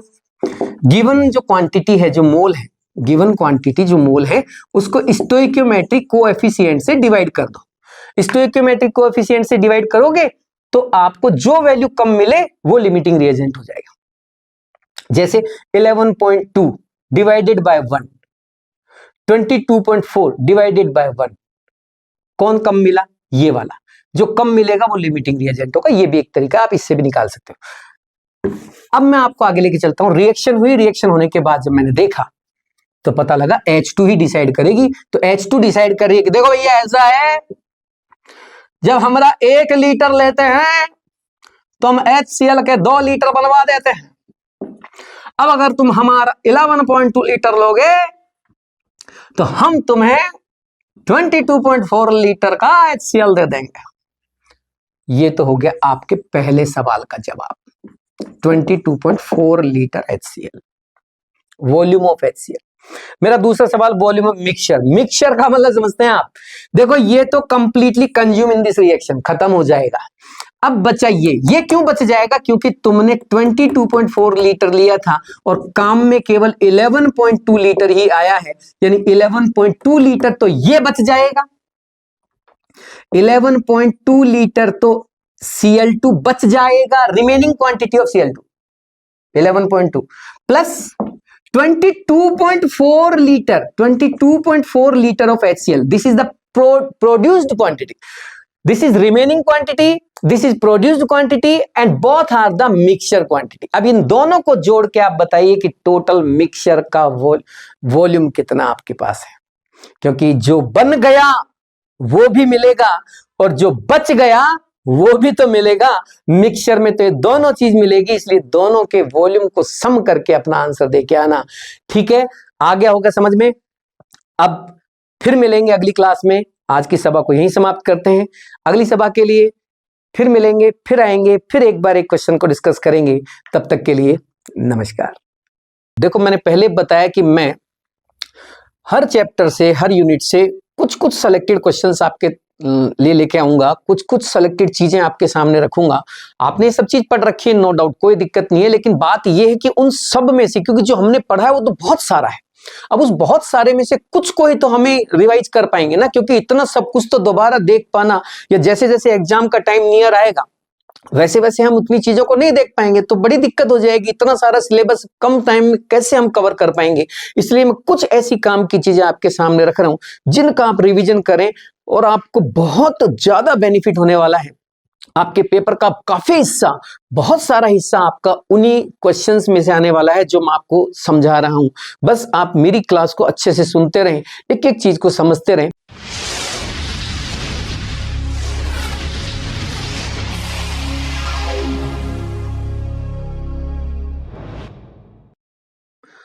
हेलो स्टूडेंट्स, नमस्कार, कैसे हैं आप सब? आई होप बहुत अच्छी सी तैयारी चल रही होगी सभी बच्चों की। बहुत बढ़िया बढ़िया तरीके से बच्चे पढ़ रहे होंगे, अपना अपना रूटीन फॉलो कर रहे होंगे, सिलेबस को पूरा कंपाइल कर रहे होंगे, एक एक चीज जो काम की है उन पे ज्यादा फोकस कर रहे होंगे।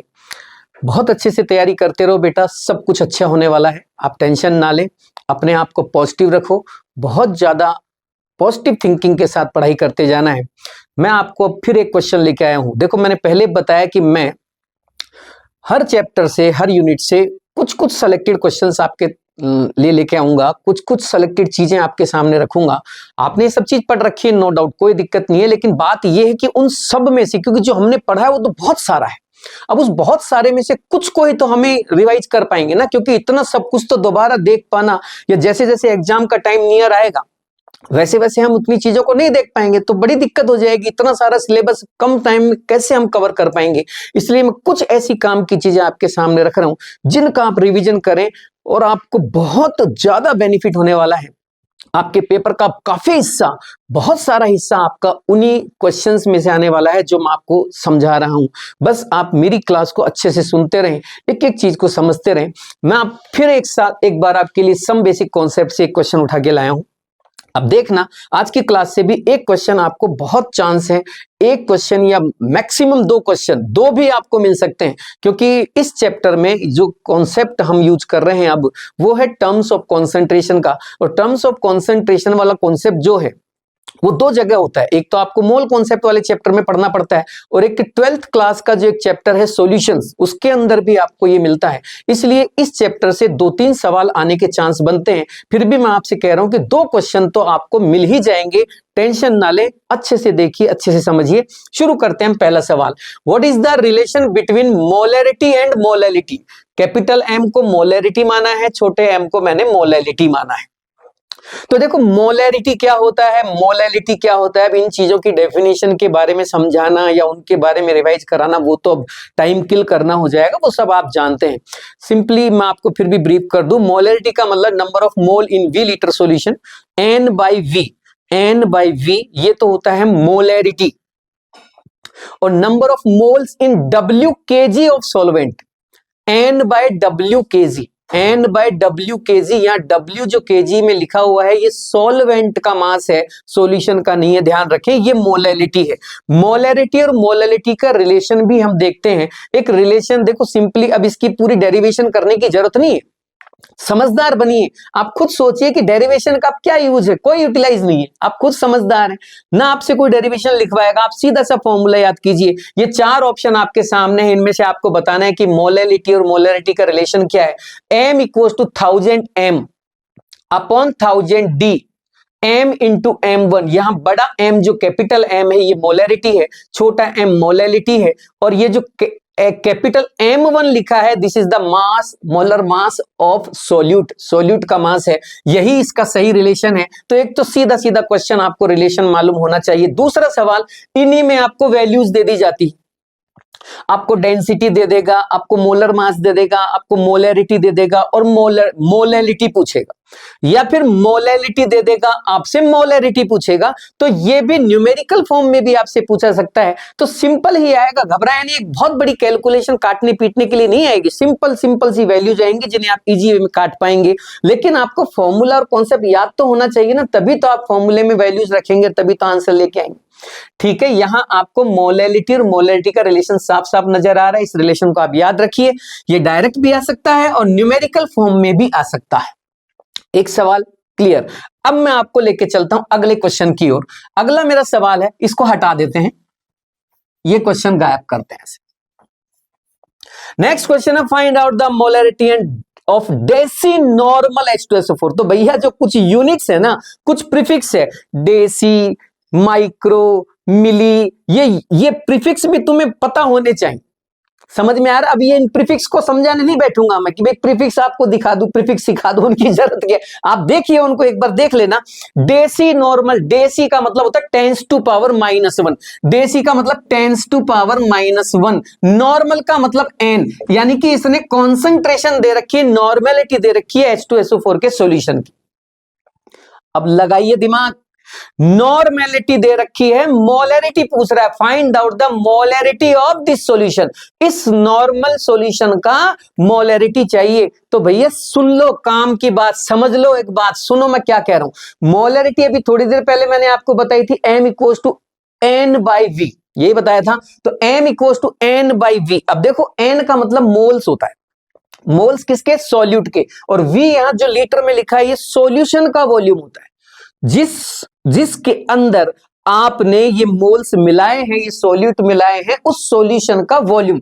अगर ये वॉल्यूम लीटर में है तब तो यूं का यूं फॉर्मूला यूज करें। अगर ये वॉल्यूम आपसे वो लीटर में ना दे, आपको मान लो कहा जाए कि इतने मोल 200 ml में मिले हुए हैं, 400 ml में मिले हुए हैं, आपसे कहा जाए कि कोई कंपाउंड है, कोई कंपाउंड एक्स, मान लीजिए कि 5 mole compound X dissolve in 500 ml of solution. तो भैया ml में अगर वैल्यू दे रखी है वॉल्यूम की, तो ml में वॉल्यूम देने का मतलब है कि आपको ml यहां तब रखनी है वैल्यू जब ऊपर आप 1000 लिख दें। कहने का मतलब इस ml को लीटर में कन्वर्ट करके ही लिखें। 500 ml के लीटर बनाओ, कितने बनेंगे? 500/1000। 1000 से डिवाइड करोगे ना, तो 500/1000 का मतलब है 500 ये हो गया, 1000 ये हो गया, ऐसे। यानी कि अगर वॉल्यूम लीटर में है तब तो n/v डायरेक्ट करके, और अगर वॉल्यूम ml में है तो ऊपर 1000 भी रखें, क्योंकि ml को हम लीटर में कन्वर्ट करते हैं तो 1000 से डिवाइड करते हैं। डिवाइड किया मैंने तो ऊपर चला गया 1000, इसलिए ऊपर 1000 दिख रहा है आपको। ठीक है। मास अपॉन मोलर मास को हम मोल कहते हैं, ये हमने पिछली क्लास में बताया था। मास अपॉन मोलर मास को मोल कहते हैं। तो m/mw, m/mw को हम मोल कह सकते हैं। तो अगर मान लीजिए क्वेश्चन के अंदर मास दे रखा हो सॉल्यूट का, तो मोल में कन्वर्ट करके नहीं लाओगे क्या उसको? क्योंकि ये फॉर्मूला तो n/v है ना, तो उसको मोल में कन्वर्ट करने के लिए आपको m/mw करना पड़ेगा। समझ में आ रहा है? m/mw into V litre, m/mw into V ml, ऊपर 1000। और एक और चीज है, normality upon valency factor. Molarity और नॉर्मेलिटी का ये भी एक शानदार रिलेशन है। मोलरिटी और नॉर्मेलिटी का रिलेशन है कि मोलरिटी अगर निकालनी है किसी सॉल्यूशन की, तो नॉर्मेलिटी को, उसकी नॉर्मेलिटी को वैलेंसी फैक्टर से डिवाइड कर दीजिए, आपको मोलरिटी मिल जाएगी। कई बार एक समस्या और आती है, सॉल्यूशन का जो वॉल्यूम है ना वो नहीं देते हो, सॉल्यूशन का वॉल्यूम नहीं देते, बल्कि उसका वॉल्यूम देने की बजाय डेंसिटी दे देते हैं, मास दे देते हैं। तो आप VmL की जगह m/d का इस्तेमाल करके इसकी जगह को पूरा कर सकते हैं। वापस सुनो मैं क्या कह रहा हूं। कई बार ये VmL क्या है, ये क्या है? ये सॉल्यूशन का वॉल्यूम है ना। तो सॉल्यूशन का वॉल्यूम सवाल में ना देकर कई बार उस सॉल्यूशन की डेंसिटी दे देते हैं और उसका मास दे देते हैं। तो उसका मास और डेंसिटी का इस्तेमाल करके m/d यूज करके वॉल्यूम निकाल लेना और यहां रख देना। आप ये भी कर सकते हैं। तो इस टाइप के सवाल भी कई बार पूछे गए हैं, जिसमें सॉल्यूशन के वॉल्यूम देने की बजाय उसकी डेंसिटी और उसका मास दिया गया है और उसका यूज किया गया। जैसे मान लीजिए आपसे कह दिया गया 10% बाय मास, तो 10% बाय मास का मतलब है कि 10/100, 10 भी मास है और 100 भी मास है। जो 10 मास है ना ऊपर वाला, ये तो है सोल्यूट का मास, और ये जो नीचे वाला मास है ना, ये है सॉल्यूशन का मास। इस तरह से सॉल्यूशन का मास दे देते हैं। तो यहां सॉल्यूशन का मास हो गया 100 ग्राम। डेंसिटी सॉल्यूशन की इन क्वेश्चन गिवन होगी, वो यूज करना। और वॉल्यूम निकाल के रख देना इसकी जगह। मैं ये समझा रहा हूं, आ रही है बात समझ में? तो बाई मास का मतलब तो होता है ऊपर भी मास नीचे भी मास। एक होता है by mass volume. By mass volume का मतलब ऊपर तो मास आएगा 10 ग्राम और नीचे वॉल्यूम आएगा 100 ml। ये मास बाई वॉल्यूम हो गया। और कई बार बोल देता है बाय वॉल्यूम। बाय वॉल्यूम का मतलब है ऊपर भी वॉल्यूम आएगा नीचे भी वॉल्यूम। 10 ml in 100 ml।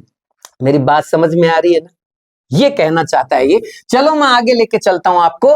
मैंने कहा कि ये सवाल किसी भी तरीके से आए, मोलरिटी का सवाल इनमें से ही किसी एक तरीके से इस फॉर्मूला से सॉल्व होगा, कोई और तरीका नहीं। मोलरिटी का सवाल कभी भी आपको क्वेश्चन में दिखे, किसी पेपर में दिखे, तो समझ जाना मोलरिटी का क्वेश्चन इनमें से किसी एक तरीके से होगा। That's clear. सवाल है कि मोलरिटी निकालिए डेसी नॉर्मल सॉल्यूशन की। तो भैया मोलरिटी इक्वल्स टू, अभी अभी बताया मैंने, नॉर्मेलिटी अपॉन वैलेंसी फैक्टर। तो देखो वैलेंसी फैक्टर के कई तरीके हैं। जैसे कैटायन का वैलेंसी फैक्टर उसका पॉजिटिव चार्ज होता है, एनायन का वैलेंसी फैक्टर उसका नेगेटिव चार्ज होता है, एसिड का valency factor number of replaceable H होती है, बेस का valency factor number of replaceable OH होती है। ये तरीके हैं वैलेंसी फैक्टर के। न्यूट्रल एलिमेंट का जो वैलेंसी फैक्टर है वो उसकी वैलेंसी होती है। समझ में आ रहा है? कोई रिएक्शन दे रखी है, इलेक्ट्रॉनिक रिएक्शन, एक रिएक्शन में इधर से इधर जा रहा है, कोई कंपाउंडर ऑक्सीडेशन कर रहा है या रिडक्शन कर रहा है, अपने ऑक्सीडेशन नंबर में चेंज कर रहा है, तो उस टाइम उसका जो वैलेंसी फैक्टर होगा वो उन दोनों के ऑक्सीडेशन नंबर का डिफरेंस होगा। लेफ्ट साइड और राइट साइड में जो वैलेंसी फैक्टर्स जो ऑक्सीडेशन नंबर्स में आए हैं उनके डिफरेंस को आप उसका वैलेंसी फैक्टर मानेंगे। कोई इलेक्ट्रॉनिक रिएक्शन दे रखी है जिसमें इलेक्ट्रॉन्स लिखे हैं, मान लो कोई कंपाउंड है उसकी बैलेंसिंग चल रही है और हाफ रिएक्शन दे रखी है और वहां प्लस इलेक्ट्रॉन लिखे हैं, 5 इलेक्ट्रॉन, 10 इलेक्ट्रॉन, 6 इलेक्ट्रॉन, तो नंबर ऑफ इलेक्ट्रॉन ही उस रिएक्शन की वैलेंसी फैक्टर मानी जाएगी।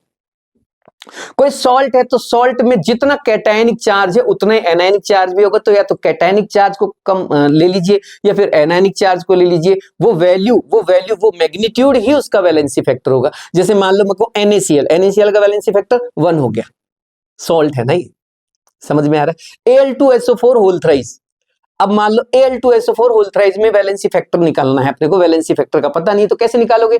Al2SO4 whole thrice is the aluminium sulphate, this is an salt. अब सॉल्ट में Al कितना है? 2 Al है, तो Al+3 2 Al यानी कि +6 चार्ज हो गया पॉजिटिव में, और निगेटिव में SO4 होल थ्राइस यानी कि तीन सल्फेट जुड़े यानी कि -6 नेगेटिव में हो गया।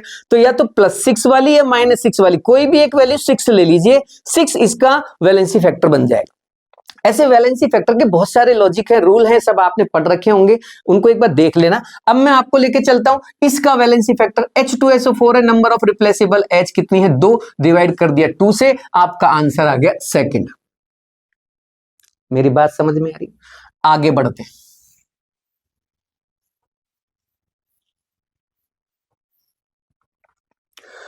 नेक्स्ट है 92 milligram of H2SO4 present in 1 litre of H2O, then find out the number of gram equivalent. देखो सवाल करने का एक तरीका सुन लीजिए। आप क्वेश्चन क्यों गलत कर देते हैं, क्यों उस क्वेश्चन का फॉर्मूला या कॉन्सेप्ट हमारे दिमाग पे स्ट्राइक नहीं करता? क्योंकि हम जल्दबाजी में रहते हैं। हम ये नहीं सोचते कि सवाल को इनिशिएट कैसे करना। इनिशिएट करने का तरीका सुनो आप। जब भी आप क्वेश्चन पढ़ रहे हो तो एक सांस में पूरा क्वेश्चन मत पढ़ जाओ कि एक बार में पूरा का पूरा लाइन एक बार में ये लो पढ़ दी साहब पूरी, कोई उससे नहीं होगा। आप धीरे धीरे क्वेश्चन की लैंग्वेज को पढ़ते जाइए और जो जो वैल्यू गिवन है उनको पॉइंट आउट करते जाइए, उनको नोटिस करते जाइए, उनको स्टार करते जाइए, उनको मार्क करते जाइए, मतलब उनको नोट करते जाइए, शॉर्टलिस्ट करते जाइए। जैसे 92 मिलीग्राम ऑफ H2SO4, तो देखो एक तो मुझे मास मिल गया, M मिल गया भैया मुझे M।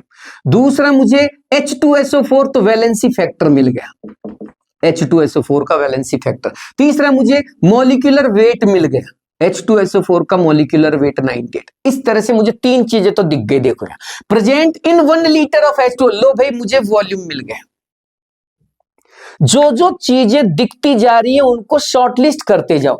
फिर चौथी बात ये क्या कह रहा है कि मुझे चाहिए क्या? ग्राम इक्विवेलेंट। ये लो जी, ये ग्राम इक्विवेलेंट मिल गया। अब दिमाग से सोचो, mass valency factor, molecular weight, volume और ग्राम इक्विवेलेंट, इन चीजों को मिला के कोई रिलेशन है क्या इस दुनिया में?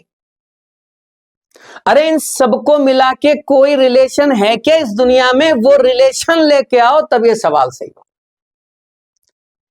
इस सवाल को करने से पहले मैं आपको कॉन्सेप्ट बता दूं। ग्राम इक्विवेलेंट, अब इसकी डेफिनेशन पे नहीं जाएंगे बाय गॉड, क्योंकि वो अब नहीं करना है, उसमें टाइम नहीं है।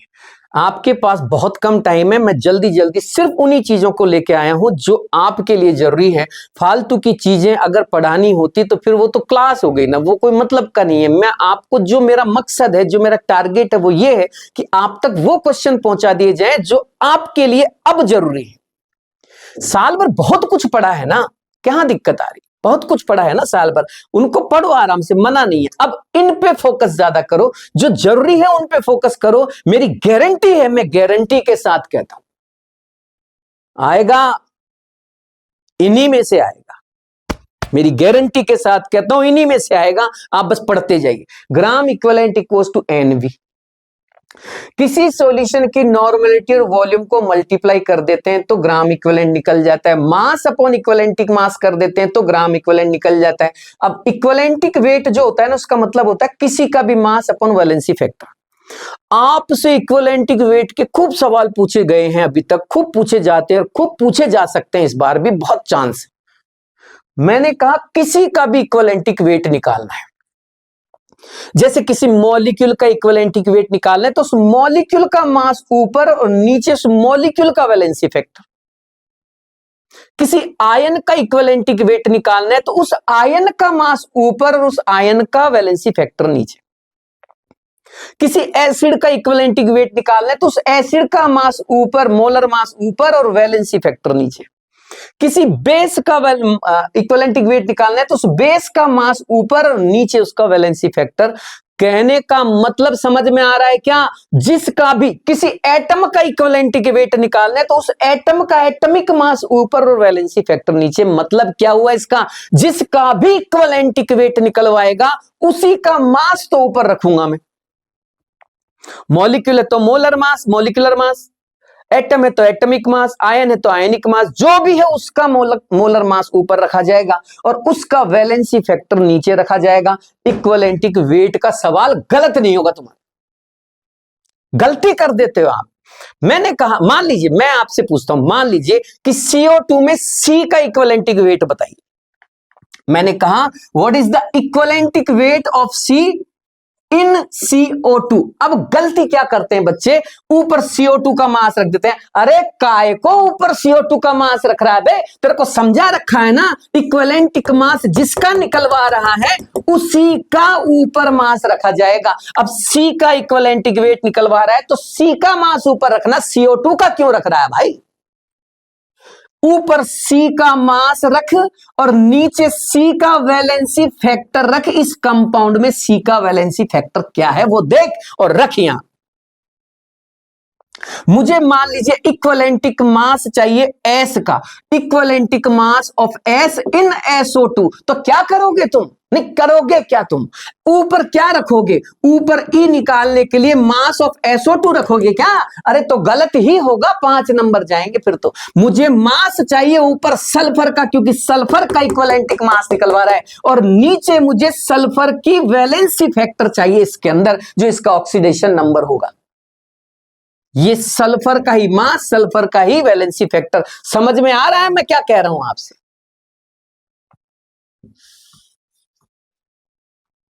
कहा समझे? जब भी ग्राम इक्विवेलेंट का सवाल आएगा,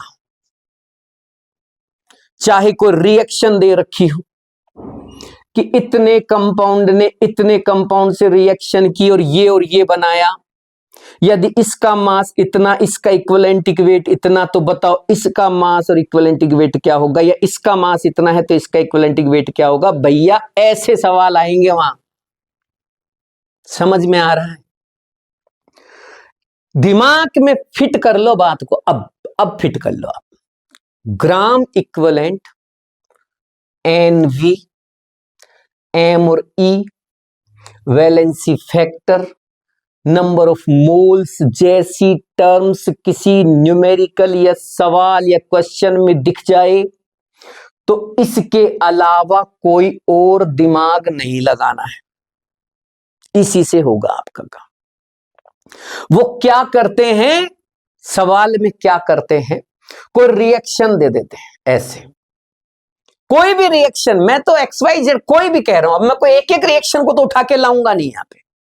suppose that A react with B in a container and convert into C and D। यहां A और B रिएक्टेंट है, C और D यहां प्रोडक्ट है, और वो कह रहा है कि रिएक्शन कंप्लीटली बैलेंस्ड है, रिएक्शन कंप्लीट हो चुकी है। अगर A का मास और इक्विवेलेंटिक मास इतना है, C इतना ग्राम बना है, तो बताओ C का इक्विवेलेंटिक मास क्या होगा। अगर A का नॉर्मेलिटी और वॉल्यूम इतना है, तो D की नॉर्मेलिटी बताइए अगर D का वॉल्यूम इतना है।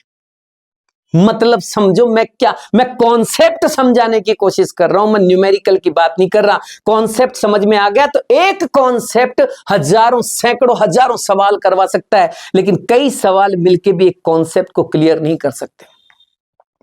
जब भी कोई रिएक्शन आपको दिखे, इसकी उससे कराओ, उसकी उससे कराओ, हाइड्रोजन का डिस्प्लेसमेंट हो गया, इसने इससे रिएक्शन कर ली, इसका पीपीटी बना लिया, इसने इससे रिएक्शन कर ली, न्यूट्रलाइजेशन हो गया, कुछ भी, कार्बन किसी हाइड्रोकार्बन को ऑक्सीजन के साथ जला दिया, इसका जो है आपने जो जला के बर्न करने के बाद इसको CO2 और H2O में कन्वर्ट कर दिया, कंबशन कर दिया इसका आपने एयर की प्रेजेंस में। अरे कुछ भी, मैं क्या कह रहा हूं, कुछ भी आए उससे क्या मतलब है, रिएक्शन को एक तरह की है क्या, कोई भी आए कॉन्सेप्ट यही रहेगा। किसी भी कंप्लीट रिएक्शन के लिए हमेशा उनके रिएक्टेंट के ग्राम इक्विवेलेंट एंड प्रोडक्ट के ग्राम इक्विवेलेंट सब एक दूसरे के इक्वल होते हैं। वो रिएक्शन कंप्लीट ही इसलिए है क्योंकि उनके ग्राम इक्विवेलेंट सेम है। इनके ग्राम इक्विवेलेंट अलग कैसे हो सकते हैं, जितना ग्राम इक्विवेलेंट इसका, जितना ग्राम इक्विवेलेंट इसका, जितना ग्राम इक्विवेलेंट इसका, उतना ही इसका, सबके ग्राम इक्विवेलेंट सेम होंगे, तभी तो कंप्लीट रिएक्शन बोली जा रही है ना वो। अब आपसे सवाल कह दिया कि इधर ए की कंडीशंस दे दी, ए का मास इतना, इक्विवेलेंटिक मास इतना, तो बताओ बी का कितना इक्विवेलेंटिक वेट होगा अगर उसका मास इतना है तो क्या हो गया इसमें, क्यों जाग आ रहे हैं इतनी सी बात पे, तुम्हें पता नहीं है क्या, बता रखे ना ग्राम इक्विवेलेंट सेम होते हैं, मतलब इनमें से कोई भी फॉर्मूला आमने सामने रखे जा सकते हैं। जो जो चीजें दे रखी है वो उठाओ, जैसे इसका मास और इक्विवेलेंटिक वेट दिया तो लिखो M1E1, इसके लिए मास दे रखा है, मोलर मास पूछ रहा है तो लिखो M2E2, या मोलर मास पूछ रहा है या वैलेंसी फैक्टर जो भी पूछ रहा है, ई पूछ रहा है तो M1E1 equals to M2E2, normality और वॉल्यूम दे रखे तो N1V1 equals to N2V2, moles और वैलेंसी फैक्टर दे रखे तो मोल छोटा वाला n, small n, n valency factor equals to n valency factor. मतलब जब भी दो कंडीशंस की कंपैरिजन करा रखी हो, जब भी सवाल में दो चीजों के बारे में बात की जा रही हो, तो उन दोनों कंडीशंस के फॉर्मूला लिखिए, आमने सामने लगा दीजिए या ऊपर नीचे रख दीजिए, सवाल जैसे पूछ रहा है वैसे कर दीजिए। मैंने कहा मान लीजिए A के 10 मोल जिसका वैलेंसी फैक्टर 2 है कि रिएक्शन B के 5 मोल से कराई, रिएक्शन कंप्लीट हो गई, पूरी कंप्लीट बैलेंस रिएक्शन में इस बी का वैलेंसी फैक्टर बताइए।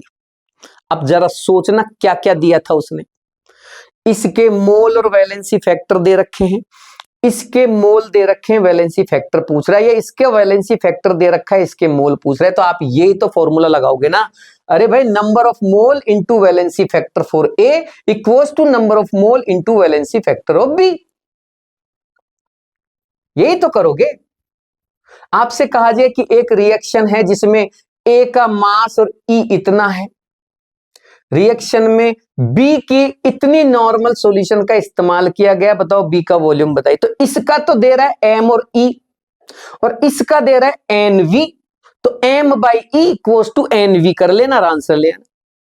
जो चीजें दे रखी है वही तो करोगे, वही तो फॉर्मूला लगाओगे इनमें से। मान लीजिए मैं आपसे कहूं कि लो बेटा थोड़ा सा ये दूध ले ले, ये थोड़ा सा पानी ले ले, ये चाय की पत्ती ले ले, ये चीनी ले ले और ये गैस बर्नर ये सब यूज करके बता क्या बनेगा। और सर मैं बताऊं सर मैं बताऊं, लस्सी बनेगी लस्सी। अरे बेवकूफ, चाय दूध चीनी इनसे लस्सी बनती है क्या है? इनसे तो चाय बनेगी ना। अब ये तो सोचने की बात है ना, जो सामान जो चीजें जो मटेरियल आपको दिया है उससे कौन सा फॉर्मूला बनेगा ये आपको सोचना पड़ेगा, आपको पता करना पड़ेगा। तभी तो मैं कह रहा हूं कि जब भी क्वेश्चन पढ़ो एक एक चीज को पॉइंट आउट करो। ये देखो कि दे क्या रखा है, देखो वैलेंसी मास दे रखा है, वैलेंसी फैक्टर दे रखा है, मॉलिक्यूलर वेट दे रखा है, इधर वॉल्यूम दे रखा है और ग्राम इक्विवेलेंट पूछ रहा है। अब इन पांचों से मिला के क्या बनेगा आप चेक करना, देखिए क्या बन रहा है, देखना इसमें इसमें देखो क्या बन रहा है, इसमें क्या बन रहा है देखो।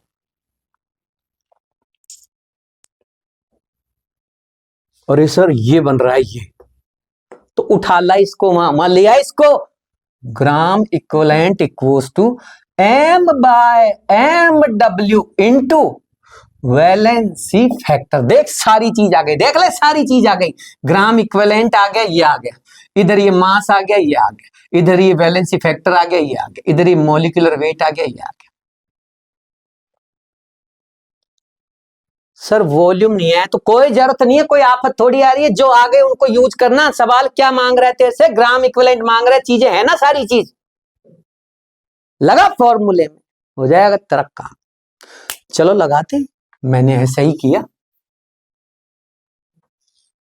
ग्राम इक्विवेलेंट इक्वल्स टू मास कितना है सर, 92 मिलीग्राम है। कन्वर्जन का भी ध्यान रखना, यूं की यूं चिपका के आ जाओ, मिलीग्राम दे रखा है ग्राम में कन्वर्ट कर लो। 10⁻⁻3 मोलर मास बता 98 ग्राम, वैलेंसी फैक्टर बता दे बेटा 2। काट डाल मेरा बच्चा, काट डाल। 92 milligram of H2SO4 present in 1 litre of H2O, then find out the number of gram equivalent. ये आ गया number of gram equivalent. Gram equivalent equals to normality और वॉल्यूम देता तो मैं ये यूज कर लेता, एम और ई देता तो ये कर लेता, ये सामान दिया था मैंने ये यूज कर लिया, क्या दिक्कत है? नहीं कौन सा गुनाह कर दिया मैंने, ये बताओ। काट डालो सबको, सबको सबको काटोगे तो आंसर मिलेगा ये। समझ में आ रही है मेरी बात? ठीक है, अब काटना पीटना भी सिखाऊं क्या? काटना तो आता होगा बेटा, काटो। काटना मतलब छोटी मोटी चीजों को डायरेक्ट एक शुरू से मत काटना शुरू करो, पहले सबको अरेंज कर लिया करो, फिर लास्ट में कट किया करो चीजों, तो थोड़ा इजी लगेगा आपको। आ गया ये,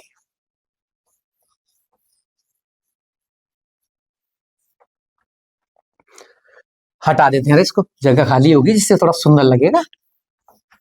इधर से इनको हटा लो।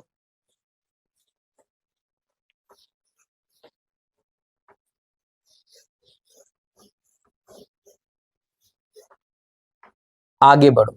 Find out the molecular formula of hydrocarbon in which 80% carbon and 20% hydrogen are present by मास।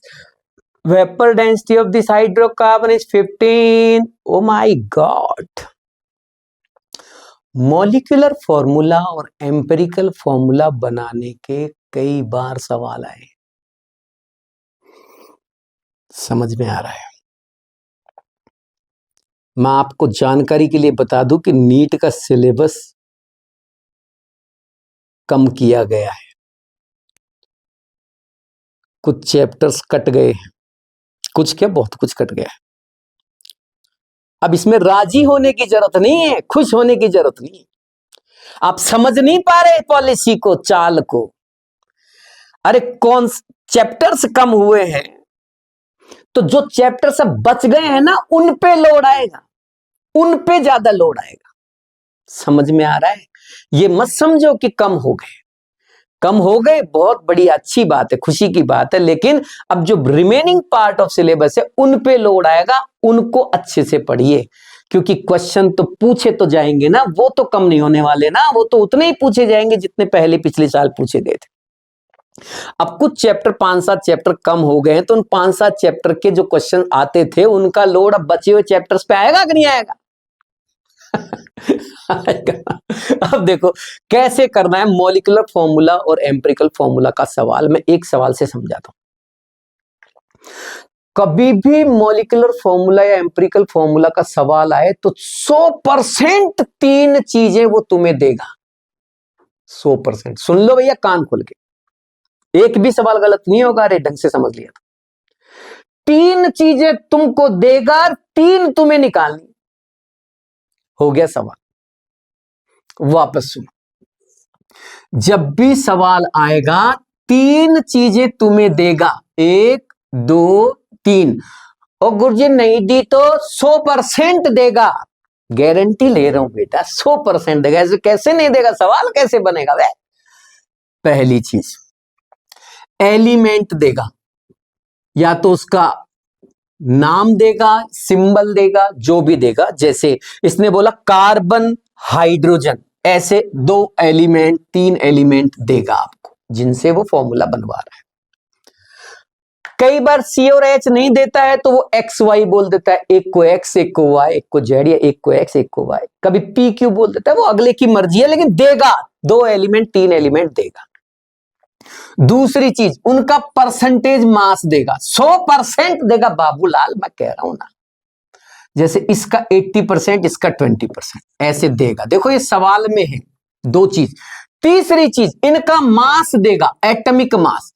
अब देखो अगर वो सी और एच बोल रहा है तो एटॉमिक मास उसने दे दिया, और अगर वो एक्स और वाई बोल रहा है तो क्वेश्चन में अलग से एटॉमिक मास मेंशन किया जाएगा। अब सी और एच बोल रहा है तो आपको पता है ना एटॉमिक मास क्या, 12 है और इसका 1 है। अब तो समझ में आ गई ना। 3 चीजें देगा बेटा, 3 चीजें देगा बेटा, 3 चीजें देगा, और 3 काम हमें करने पड़ेंगे। मैं शुरू करता हूं अपना पहला काम। जो भी सामान मिले, जो भी मिले, मैं जो भी हर चीज के लिए कह रहा हूं, कुछ भी हो सकता है, मास हो सकता है, वॉल्यूम, कुछ भी हो सकता है, जो भी मिलेगा सबसे पहला काम उसके मोल बनाओगे आप। क्या बनाओगे आप? मोल। और ध्यान करो मोल बनाने के मैंने 3 तरीके बताए, m/m, n/Na और v/22.4। अब इस कहानी को दोबारा दोहराने की जरूरत नहीं है, बाय गॉड, हम बता चुके हैं पहले। कब कौन सा लगेगा? चलो जी, आपको मास दे रखा है, देख लो ये मास दे रखा है, गिवन मास, ये एटॉमिक मास, तो m/m कर दो, m/m कर दो, l बेटा l। इसी तरह m/m कर दो, l बेटा। पहला काम आपकी तरफ से हो गया है। मैंने कहा 3 चीजें देगा, 3 निकलवाएगा, 3 चीजें देगा और 3 निकलवाएगा। पहली चीज निकाल डाली, काट डालो, काट डालो एक एक को। ये लो काट दिया सर। 12 और 86.6 के अराउंड आएगा, और ये पूरा का पूरा 20 आएगा। काट डाला। दूसरा काम कर रहे हैं, दूसरे नंबर के काम में आपको क्या करना है, इन दोनों वैल्यूज पर गौर फरमाइए। जरा आंखें फाड़ फाड़ के देखिए, इन दोनों में से छोटी कौन मोटी कौन? छोटी कौन मोटी कौन? देखो बड़ी कौन है छोटी कौन है? 6.6 छोटा है, तो जो छोटा है उससे दोनों को डिवाइड कर दीजिए। बाबू कली काट दे इसको। ये 1 बार कटा, ये अप्रोक्स 3 बार कटा। अरे यही होगा, जो दोनों में छोटी वैल्यू है उससे दोनों को डिवाइड कर दे, इसको भी इसको भी। सिंपलेस्ट रेशियो आ जाएगा। 2 काम कर चुके हैं बाबूलाल जी। ये पूरा का पूरा 3 नहीं आएगा, समथिंग आएगा जी। समझ में आ रहा? तो राउंड ऑफ में लिख दो इधर 1 3। ये 3 डायरेक्ट पूरा नहीं आएगा, समथिंग वैल्यू आएगी 3 के समथिंग, लेकिन उसको 3 मान के लिख दो। 3 काम हो गए आपके। 3 देगा 3 कराएगा, 3 देगा 3 कराएगा, जैसे ही कर लोगे एम्पेरिकल फार्मूला आ जाएगा। सी और एच को काउंट करो, कितने कितने हैं, सी 1 है, एच 3 है, this is the empirical formula. पहला सवाल हो गया। लेकिन भाई साहब वो हमसे एम्पेरिकल फॉर्मूला नहीं पूछ रहा, वो हमसे मॉलिक्यूलर फॉर्मूला पूछ रहा है। कोई बात नहीं, चलते हैं अभी। अब एक काम करो, गौर से देखो, उसमें आपको मास दे रखा होगा। हाँ दे तो रखा है, वेपर डेंसिटी दे रखी है, एवोगैड्रो की जो हाइपोथेसिस है उनमें लिखी हुई है, उनको देख लेना एक बार। एवोगैड्रो की अपनी हाइपोथेसिस में बोला था उसने कि वेपर डेंसिटी का डबल कर दो, मॉलिक्यूलर वेट आ जाएगा। तो वेपर डेंसिटी का डबल किया तो मॉलिक्यूलर वेट आ गया। ये molecular weight upon empirical formula का वेट नीचे रख दो। मॉलिक्यूलर वेट कितना है, 15 इंटू 2 30। एम्पेरिकल फॉर्मूला का वेट C 1 है, H 3 है, तो 12 और 3 15। 15 नीचे रख दो, काट डालो, 2 आया। अरे कितना आएगा काटोगे तो 2 आएगा। इस 2 को इस एम्पेरिकल फॉर्मूला के साथ इस तरह से मल्टीप्लाई कर दो, आपको मिल जाएगा मॉलिक्यूलर फॉर्मूला। मतलब CH3 होल ट्वाइस का मतलब हो गया C2H6। This is the molecular formula of this compound. कैसा महसूस कर रहे हैं, बोलो। हल्का, लिखो लिखो लिखो, मैसेज करो हल्का, ऐसे। चलो आगे चलते। चलो जी, ये गायब करो इधर से।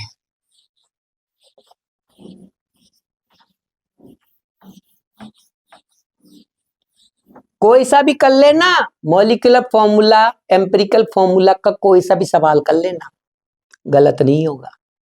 इधर हो गया काम आपका। अगली और लास्ट सवाल पे आ जाइए। इस लास्ट सवाल को करने से पहले मैं आपको छोटी छोटी चीजें यहां और बता देता हूं। मैंने आपको 4 न्यूमेरिकल्स कुछ चीजें लिखी हैं यहाँ, कि मैंने कहा कि जब भी कोई रिएक्शन कंप्लीट बैलेंस इक्वेशन पूरी तरह से हो रही हो तो ये समझ लेना उनमें सारे रिएक्टेंट और प्रोडक्ट्स के ग्राम इक्विवेलेंट सेम होंगे। दूसरी चीज, यहाँ अगर 2 सॉल्यूशन मिक्स कर रखे हैं, अब देखो आपको कई बार देगा कि भाई नहीं मिक्स नहीं करा, पहली कंडीशन बता रहा हूं कि 2 सॉल्यूशन है, मान लो कह रहे हैं कि एक सॉल्यूशन ए और एक सॉल्यूशन बी, दोनों के ग्राम इक्विवेलेंट सेम है, अगर इसकी नॉर्मलिटी और वॉल्यूम इतना इतना है, इसकी नॉर्मलिटी इतनी है, तो बताओ इसका वॉल्यूम कितना होगा। तो आप लगाना N1V1 इक्वल्स टू N2V2। समझ में आ रहा है, N1V1 इक्वल्स टू N2V2, वही कॉन्सेप्ट जो ऊपर बताया मैंने, ग्राम इक्विवेलेंट सेम होते हैं ना, ग्राम इक्विवेलेंट सेम होते हैं तो दोनों के NV इक्वल हो जाएंगे ना। अभी बताया तो था, NV ग्राम इक्विवेलेंट का फॉर्मूला है। अब आपको जो वैल्यू नहीं दे रखी, अब 4 वैल्यू है, 4 में से एक को हिडन रखेगा, 3 दे देगा, जो नहीं दे रखी उसको निकाल लेना। कई बार वो कहता है कि मैंने 2 एसिड मिक्स कर दी, एक एसिड ए एक एसिड बी, दोनों को मिक्स कर दिया। कभी कहता है मैंने 2 एसिड की जगह 2 बेस मिक्स कर दिए। तो जब भी 2 सेम नेचर के सॉल्यूशंस मिक्स किए जाएंगे और रिजल्टिंग सॉल्यूशन, भाई जब दोनों को मिक्स करोगे तो रिजल्ट आएगा, एक नया सॉल्यूशन बनेगा। उस रिजल्टिंग सॉल्यूशन की नॉर्मलिटी आपसे पूछे तो भी आप बता सकते हो NRVR equals to N1V1 plus N2V2। भाई जिन जिन को आपने मिलाया उनके ग्राम इक्विवेलेंट जोड़ दीजिए, रिजल्टिंग सॉल्यूशन का ग्राम इक्विवेलेंट उन दोनों के ग्राम इक्विवेलेंट के इक्वल ही तो होगा। कभी क्या करता है वो, उल्टा कर देता है गेम, एसिड और बेस को मिलाया था, वो कहता है कि इतना नॉर्मल और वॉल्यूम वाला HCl इतनी नॉर्मलिटी और वॉल्यूम वाले NaOH में मिला दी। अरे भैया HCl और NaOH को मिलाओगे और तुम्हें लगता है कि वो आराम से बैठे बैठे बस एक दूसरे को देखते रहेंगे? अरे एसिड को बेस पसंद है, एसिड को बेस पसंद है और बेस को एसिड। तुम्हें क्या लगता है वो एक कमरे में, एक जगह, एक कंटेनर में रहेंगे और कुछ नहीं करेंगे? रिएक्शन करेंगे, न्यूट्रलाइजेशन करेंगे, और जब न्यूट्रलाइजेशन करेंगे तो उनके ग्राम इक्विवेलेंट कटेंगे बेटा एक दूसरे से। इसलिए एसिड और बेस के ग्राम इक्विवेलेंट का डिफरेंस ले लेना, वो डिफरेंस ही रिजल्टिंग ग्राम इक्विवेलेंट के इक्वल आएगा। आ जाइए इधर, पप्पू, ओ पप्पू, क्वेश्चन कर रहे हैं अगला बेटा, जल्दी आ जा। लो, if a gaseous hydrocarbon convert into 40 ml of CO2 and 30 ml of H2O, then give the molecular formula of this hydrocarbon. by God, ये कह का रहो है भाई?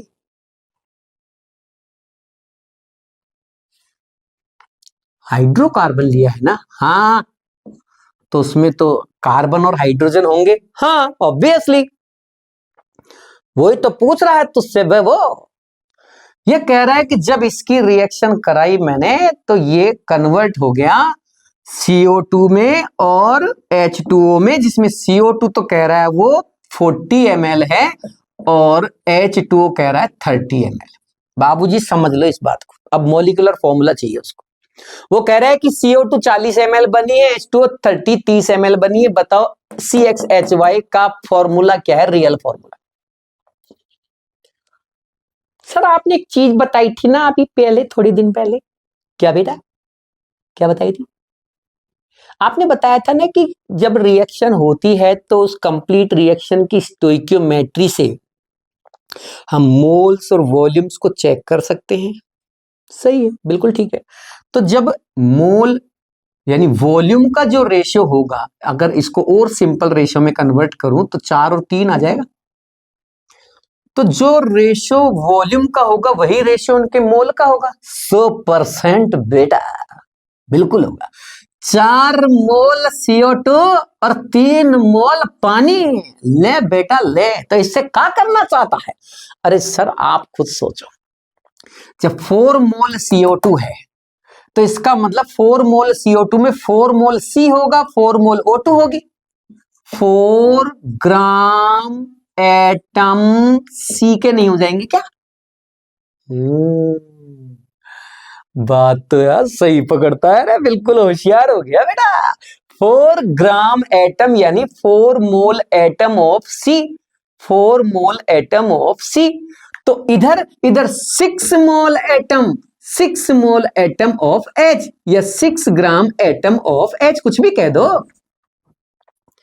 हाँ यार बात तो सही कह रहा है, क्योंकि 3 मोल H2O है तो इसका मतलब 3 मोल H2 होंगे, और 3 मोल अगर H2 हैं तो 6 मोल H हो जाएंगे ना, डबल है ना H2। H2 अगर 3 मोल है तो H 6 मोल नहीं हो जाएंगे। बात तो सही कह रहा है बबुआ। वैसे करनो का है? कुछ नहीं गुरुजी, देख के बताइए। जब 4 तो C है और 6 H है तो क्या ये नहीं बन जाएगा? शाबाश शाबाश, वेरी सुंदर। तो ये हमारा सवाल हो गया। इसी के साथ आपके सारे सवाल आपके सामने आ चुके हैं, सम बेसिक कॉन्सेप्ट के। बहुत ही शानदार सवाल हैं, बहुत अच्छे से इनको रिवाइज करना। इनसे जुड़ी हुई जो जो बातें मैंने आपको एक्सप्लेन की, समझाइए, उन्हें पढ़ना।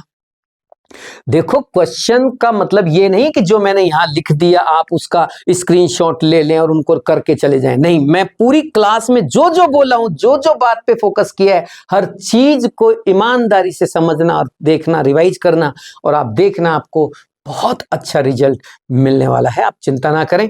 इसी के साथ आज की सभा समाप्त करते हैं। अगली सभा के लिए फिर मिलेंगे, तब तक के लिए नमस्कार।